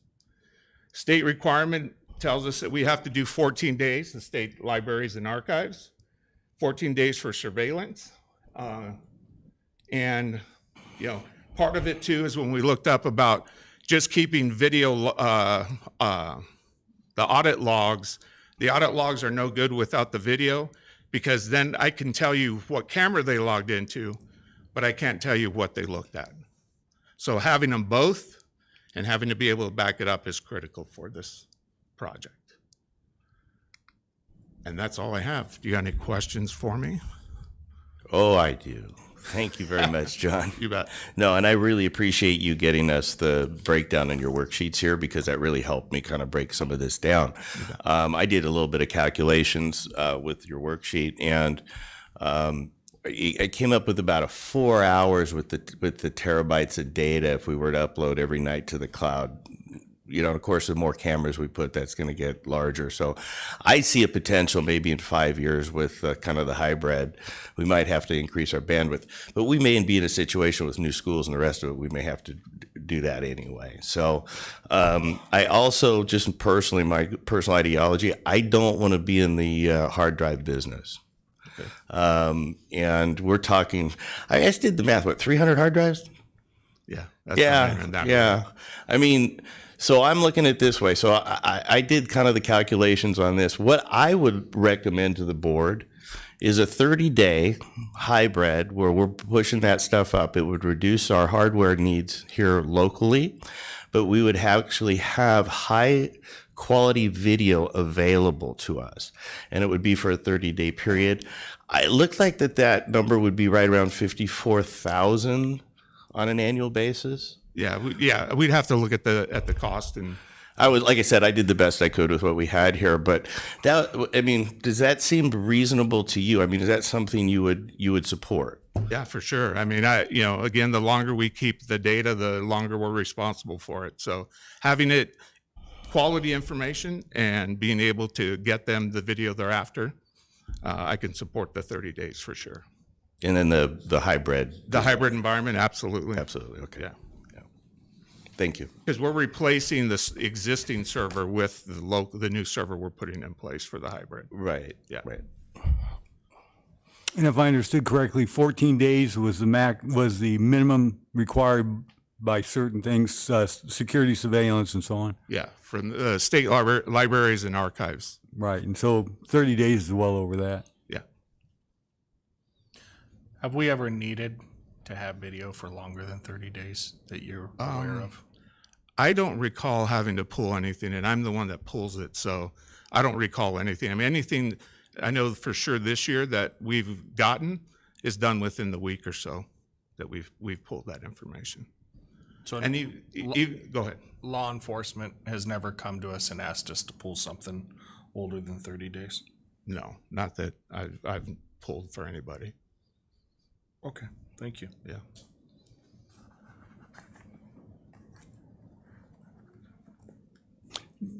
Yes, this is not in my wheelhouse. I'm not real familiar with all this. I am surprised, though, that the cloud option is so much more expensive. Well, somebody's paying for it, right? Whether we put the drives on our place or they put the drives on their place. But you got a lot of people pushing data up there, so they have to continue to manage and maintain their servers and continue to grow them so that they can continue to have, because you're sharing servers with the whole world, right? At that point, it just puts it on a drive somewhere up in the cloud. So I just thought it would be less. Word on the street is Meta's got some storage capacity for us. Meta, for sure.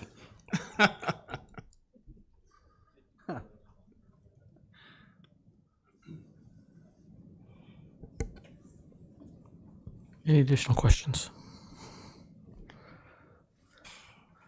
Mr. President, I'd like to make a motion to approve the server and storage for 30 days in the hybrid environment, local daily storage and then remote storage in the cloud. Second. Okay, I have a motion and a second to do a 30-day hybrid plan where we keep it local and then into the cloud. I call your name, please, and I have a second. So I call your name, please specify your vote. Aye. Board Member Parks. Yeah, aye. For the matter of the record, Member Parks, you need to vote after name was called. Sorry? I need you to vote after your name is called because the video is the minutes. You can't vote before your name is called. When I call your name, please specify your vote. Board Member Parks. Did I apologize? Board Member Aguirre. Yes. Board Member Bixler. Aye. Board Member Kenyon. Aye. I'm also an aye. We will show that approved 5 yes, 0 no. Thank you.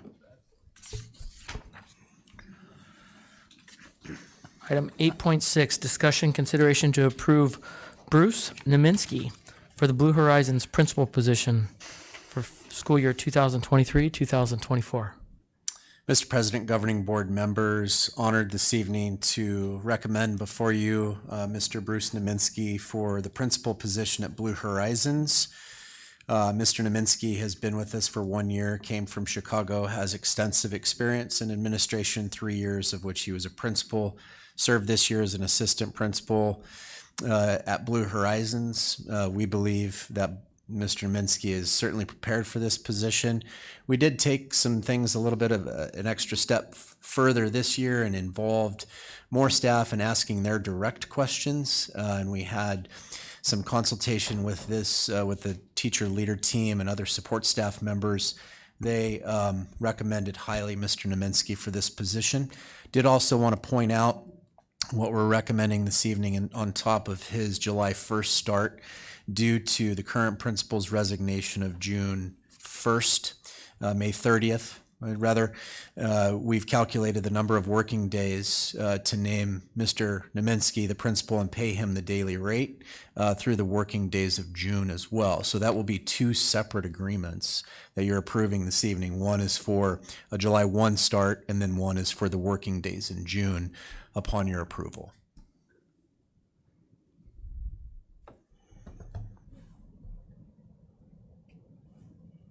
Questions?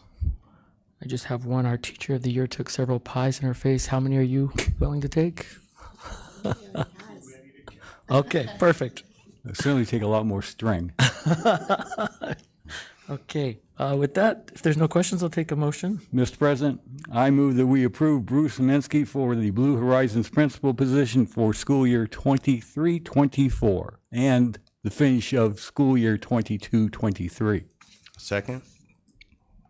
Okay, I have a motion and a second to approve Mr. Naminsky for Principal Blue Horizons school year 2023-2024, as well as the stipend to finish out the 2022-23 school year.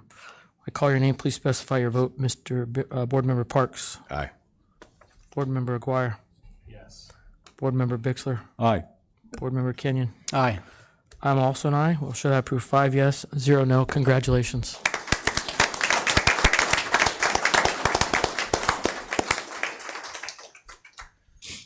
Okay, 8.7 is discussion consideration to approve assistant principal stipends for Kendra Goodyear and Timothy Dickey for the school year 2023-2024.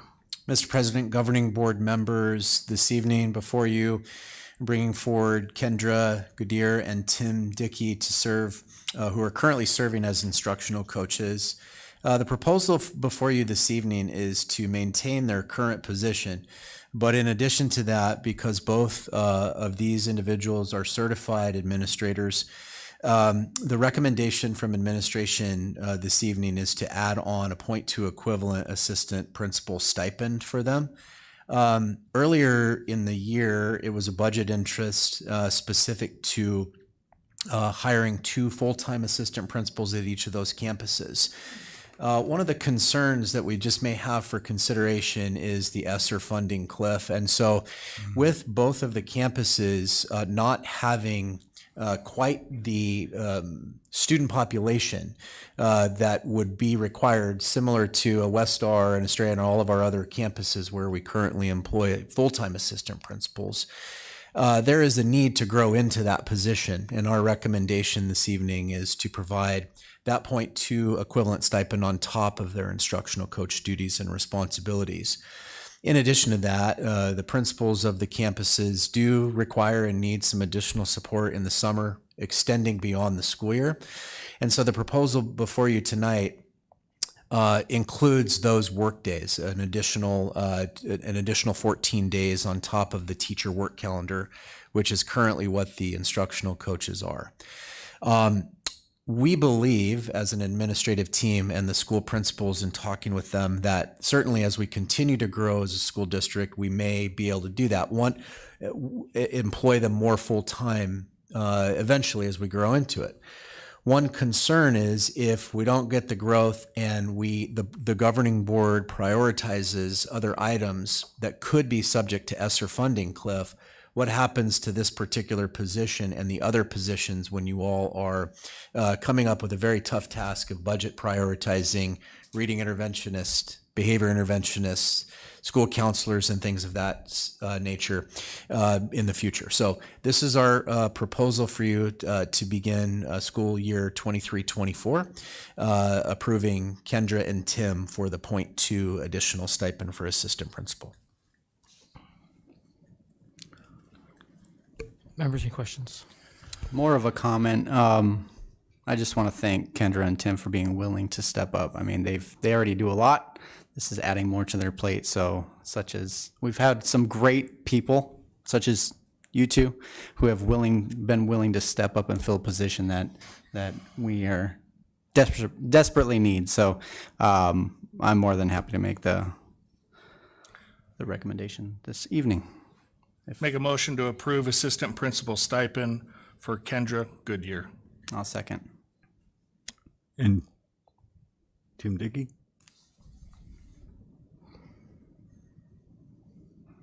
Okay, I have a motion and a second to approve stipends for Kendra Goodyear. Any discussion? I would like to discuss, I think we got to go, we'll vote on this. I apologize. I seconded it before realizing we left out Tim Dickey. Okay, members, the other option is you can do a second motion for Tim Dickey if you would like as well, after we complete this one. So right now, our motion and our second is to approve Kendra Goodyear stipends of 0.2 for assistant principal. I do have one question on this with both of these positions. Will they have supervisory responsibility on their campus of teachers as well? The intent is for them to provide some supervision and evaluation. Mr. Dickey is currently a certified evaluator. Ms. Goodyear has not yet gone through that, which is a process for all of our assistant principals. She would participate in that to become a qualified evaluator. We haven't quite worked out what that balance is yet, but the intent is to have them provide some oversight in terms of evaluations and observations, yes. So my concern with that is that they're in the classrooms all the time as a instructional coach, and now we're blurring the lines, and I'm not sure how the teachers are going to feel as they are required under contract to have one evaluation, and now they're all. So I would be far more supportive of this if we delineated that they can handle discipline and other issues on the campus, but I don't think that we can blur the lines of an instructional coach and a assistant principal into the same spot. So would administration be able to work out something that protects that? Because it's not equal on all campuses, and these two campuses are going to have this hybrid spot that isn't the case at the others. And I think it could, and I don't believe it with these two people, but again, when we make policy, we're making policy that will take place for years, and we have no idea who we're writing this policy for down the road. This could be a slippery slope. I think it's a reason to respond to your question. I do think it's reasonable to honor your request. There's plenty of other duties for them to do. The observations and evaluations is a very large task. If in some capacity they could work cohesively together to do that, although the principal be the primary person who does the evaluations, I think that's a reasonable expectation. Okay. I'm far more comfortable with this if they just stay out of the personnel side of it. Ms. Camp, just from my understanding, the last year I was a classroom teacher, I was actually evaluated, and this was in Arizona. I was evaluated by the department chair of the curriculum area in which I worked. So it's not unusual, is it, to have non-full-time administrators do evaluations? It is not. It's just a district philosophy on their approach to who does the evaluations. There are districts throughout that have instructional coaches and department chairs as long as they meet the criteria for the qualified evaluator, and then they go through the ongoing trainings that the district provides, which both of these individuals have. They certainly can do that. In some districts that's acceptable, and it's been done several times. Yeah, I know that the observations are critical as far as moving the teachers forward in their craft. A meaningful conversation after a meaningful observation is powerful, and it's very time intensive. The number of evaluations that each of our administrators is doing, in my mind, because of the volume, limits that conversation. So I think having other people who are qualified evaluators is not a bad idea. Sure. I will just also say, when we adjust our classroom targets, right? So because we passed the override, we were able to reduce the classroom targets, which then in turn increases staffing. Because if our class sizes get smaller, that's more teachers for kids, which is what we want. But then that also adds some additional burden on the existing administrators to carry out all of those. Another component is we have lots of what is defined as non-continuing teachers in our district, less than 3 years, which requires 2 evaluations or observations per year. So if you think about a staff like Blue Horizons that's gotten exponentially larger in the last 2 years, gone from 15 staff to 32, when 60% of those are non-continuing, that doubles up on the observations.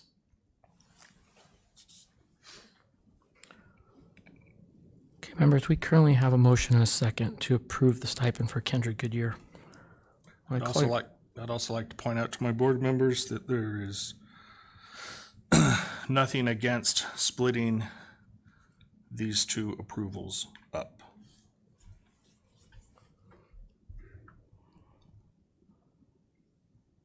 I'm not sure I understand what you're pointing out. You're confirming we can do 2 separate motions on these if they want to, correct? That's correct. Yes, that's what I stated earlier. Okay. With that point, we'll take a motion. We got the motion second. I call your name, specify your vote for Kendra Goodyear. Board Member Parks. Aye. Board Member Aguirre. Yes. Board Member Bixler. Aye. Board Member Kenyon. No. I'm also a yes. We'll show that approved 4 yes, 1 no. Members, is there a desire for a second motion? Mr. President, I make a motion to approve assistant principal stipends for Timothy Dickey for school year 2023-2024. Second. Okay, I have a motion and a second to approve stipends for Mr. Dickey for school year 23-24. When I call your name, is there any discussion, first of all? Okay, when I call your name, please specify your vote. Board Member Parks. Aye. Board Member Aguirre. No. Board Member Bixler. Aye. Board Member Kenyon. Aye. I'm also an aye. We will show that approved 4 yes, 1 no.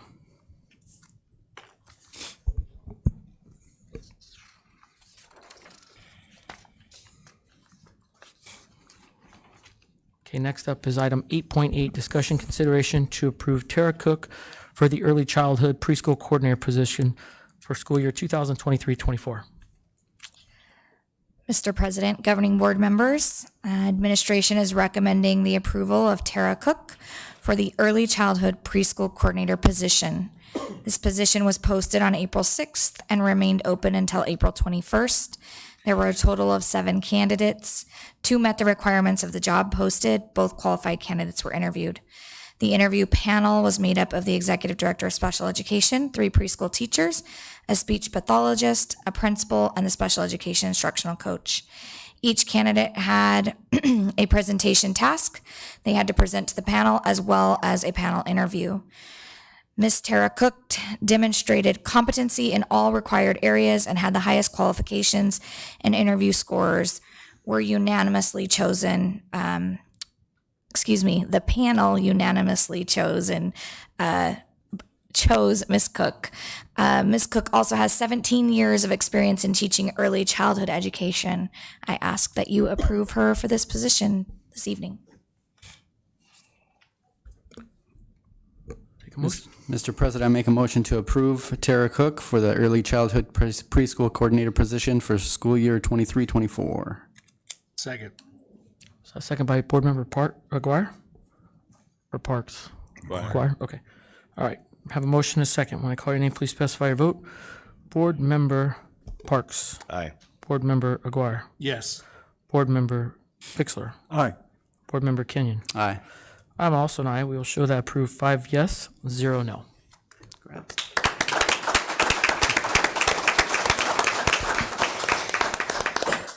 And she's got one of her sons clapping for her. And if I might just congratulate you as the family, it's great to see the whole family come to these. And secondly, your children have been so well behaved during a very long meeting. So I'm going to ask if one of them will come up here and sit with Chris. And They deserve ice cream or something. something. But maybe tomorrow after bed. You don't want to ramp them up too soon. Okay. Thank you again and congratulations. Welcome to our family. Number 8.9, discussion consideration to approve Play It Safe for poor in place playground surfaces. Mr. President, governing board members, this evening we're recommending the pour in place playground surfaces for Freedom Elementary, Rainbow Valley Elementary, Las Brisas Academy, Liberty Elementary, and Estrella Mountain Elementary.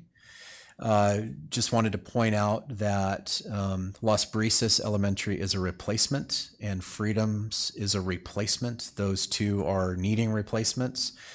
And the remaining schools are brand new pour-in-place surfaces. I think it's important to note that it's important to this administration here that we standardize across the district for these surfaces, for mobility, for accessibility for all of our children, and certainly for safety. And this evening we are recommending the approval for those 5 schools. Also wanted to point out that West Star Elementary and Blue Horizons Elementary have pour-in-place surfaces for their smaller playgrounds that meet those standards. I've also attached, the scope of work for West Star Elementary, Yellowstone. I've also attached the procurement information that is important to include, just to note that we're on a 1 GPA with the pour-in-place Play It Safe organization. So excited to recommend this evening, and here you go. Can I have a motion? I just have a quick question on the surface of the, I understand that the replacements are some are wood chip and some is sand and so on. Both those, well, the sand gets very hot. What happens with this surface? Does it heat up like the sand would? It's almost like a cool deck for a pool, so it absorbs the heat and it's not hot. The wood chips are also similar to that. They absorb sand. Sand is hot, but the kids turn it over. The issue with sand, I think, over time is that it tracks in to the building, and we have carpet replacements and things of that sort. So we try to put surfaces that don't get damaged where we have sand to extend the life of the flooring. But to your point, or to your question, the pour-in-place stuff absorbs heat really well. Great. Mr. President, I make a motion to approve the Play It surfaces. Second. I have a motion to approve Agenda 8.9 to approve Play It Safe for pour-in-place playground surfaces. This will be at Las Brisas and Freedom as replacements, and the new installs at West Star. New installs at Rainbow Valley, Liberty, and Estrella. And I understand West Star and Blue Horizons already have it. Okay. With that, when I call your name, please specify your vote. Board Member Parks. Aye. Board Member Aguirre. Yes. Board Member Bixler. Aye. Board Member Kenyon. Aye. I'm also an aye. We will show that approved 5 yes, 0 no.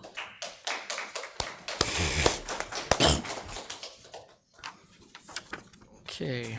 Item 8.10, discussion consideration to approve top 5 issues for the 2024 political agenda.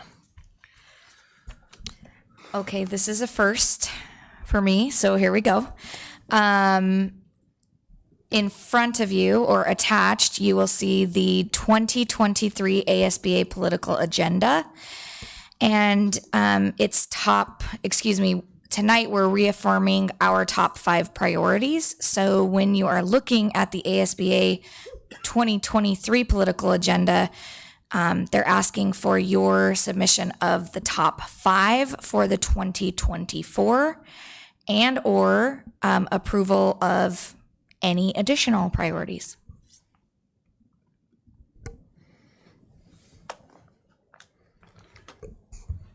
I believe that the adequate funding is definitely my top priority. The other four beyond that, I'll have to work on, but definitely adequate funding, number one for me.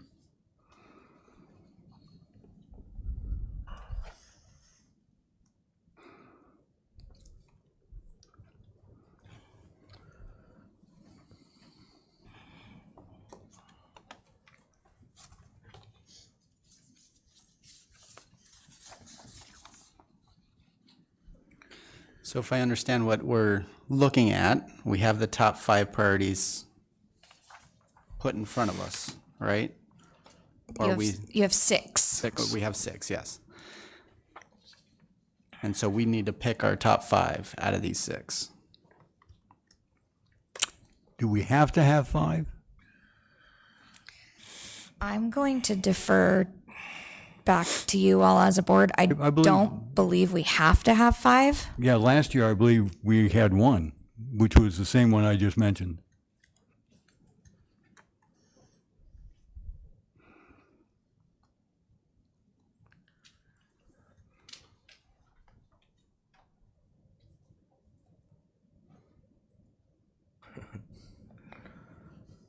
School safety and security has always been one of my top priorities in this district. Our kids need to come to safe schools. Our parents need to trust that they're coming to safe schools. That's definitely going to be one of my top priorities.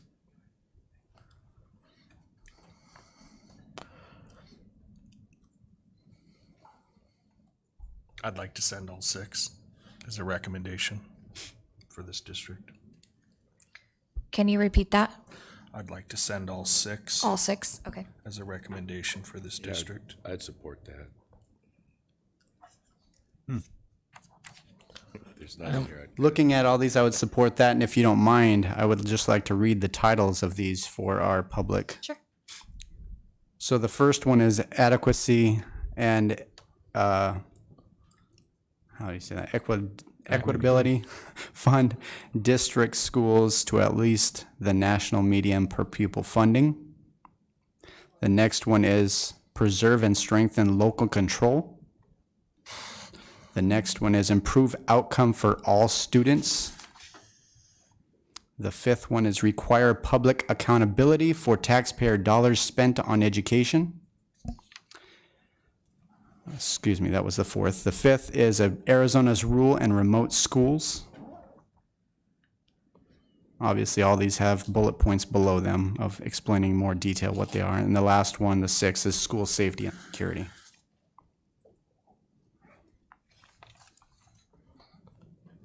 Members, I would certainly concur. I think all of those, to be honest, all those to me seem like they bundle up into one. That this is pretty common sense on all of these. So I think Board Member Aguirre's recommendation is advisable. And if they cut one out, we're going to get it picked up somewhere with the rest of these. But I would like Board Member Aguirre's suggestion.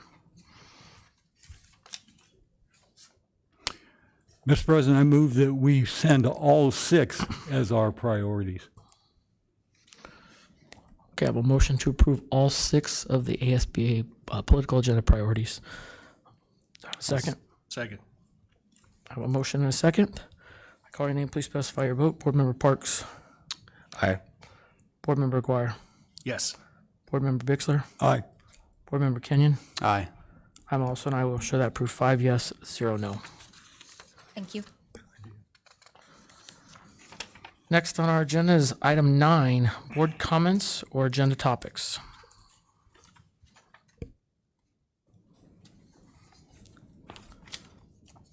I was just wondering, I had asked for a couple things a few weeks back, and I was kind of wondering where those are sitting at as far as the direction of the district that's been stated, and then also the one that had to do with the trust, of a breakdown of exactly how that works and kind of where we stand as far as money-wise with that. I was wondering, where does that stand as far as being able to bring that to a board meeting?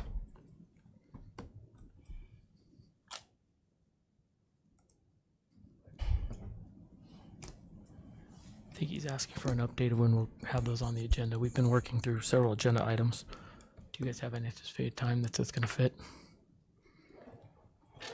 As far as the district, the direction of the district, I don't see that this board has made many changes or even expressed that, with the exception of one member. I think it behooves us to hold that until we have a new interim superintendent in place to work through that one. That just seems we're close. I believe that a governing board member asked for that, and there was also second. Yes, on so that I'm just from a giving you board. an answer that I intend to agendize that when we have the interim superintendent in place. The trust breakdown, I think, Mr. Nuttall, you were working on that one, correct, to get them to come out? Okay.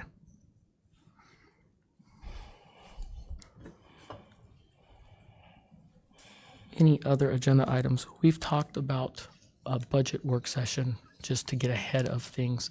Staff, you had a couple dates suggested, and I don't recall what they were.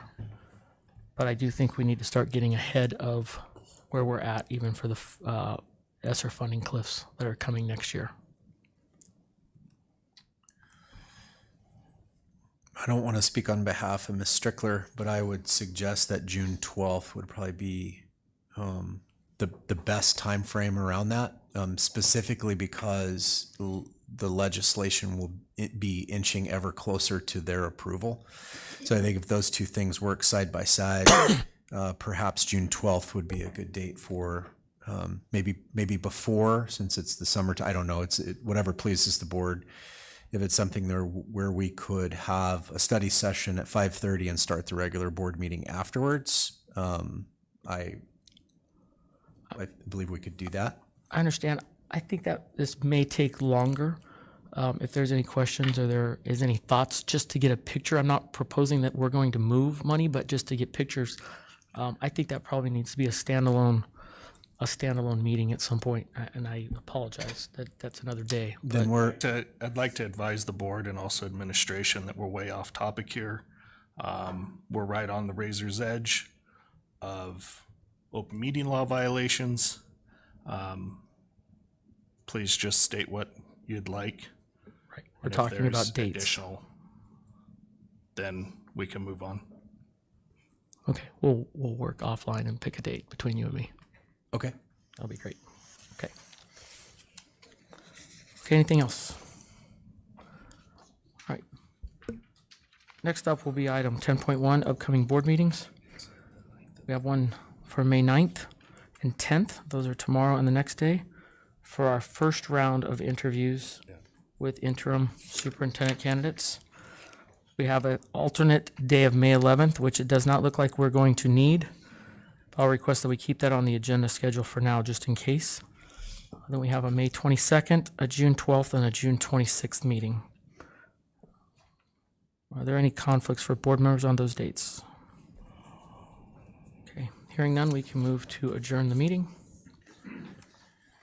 I'll make a motion to adjourn the meeting. Second. A motion, and a second to adjourn the meeting. When I call your name, please specify your vote. Board Member Parks. Aye. Board Member Aguirre. Yes. Board Member Bixler. Aye. Board Member Kenyon. Aye. I'm also an aye. We'll show that the meeting was adjourned. 5 yeses, 0 nos at 7:44 p.m.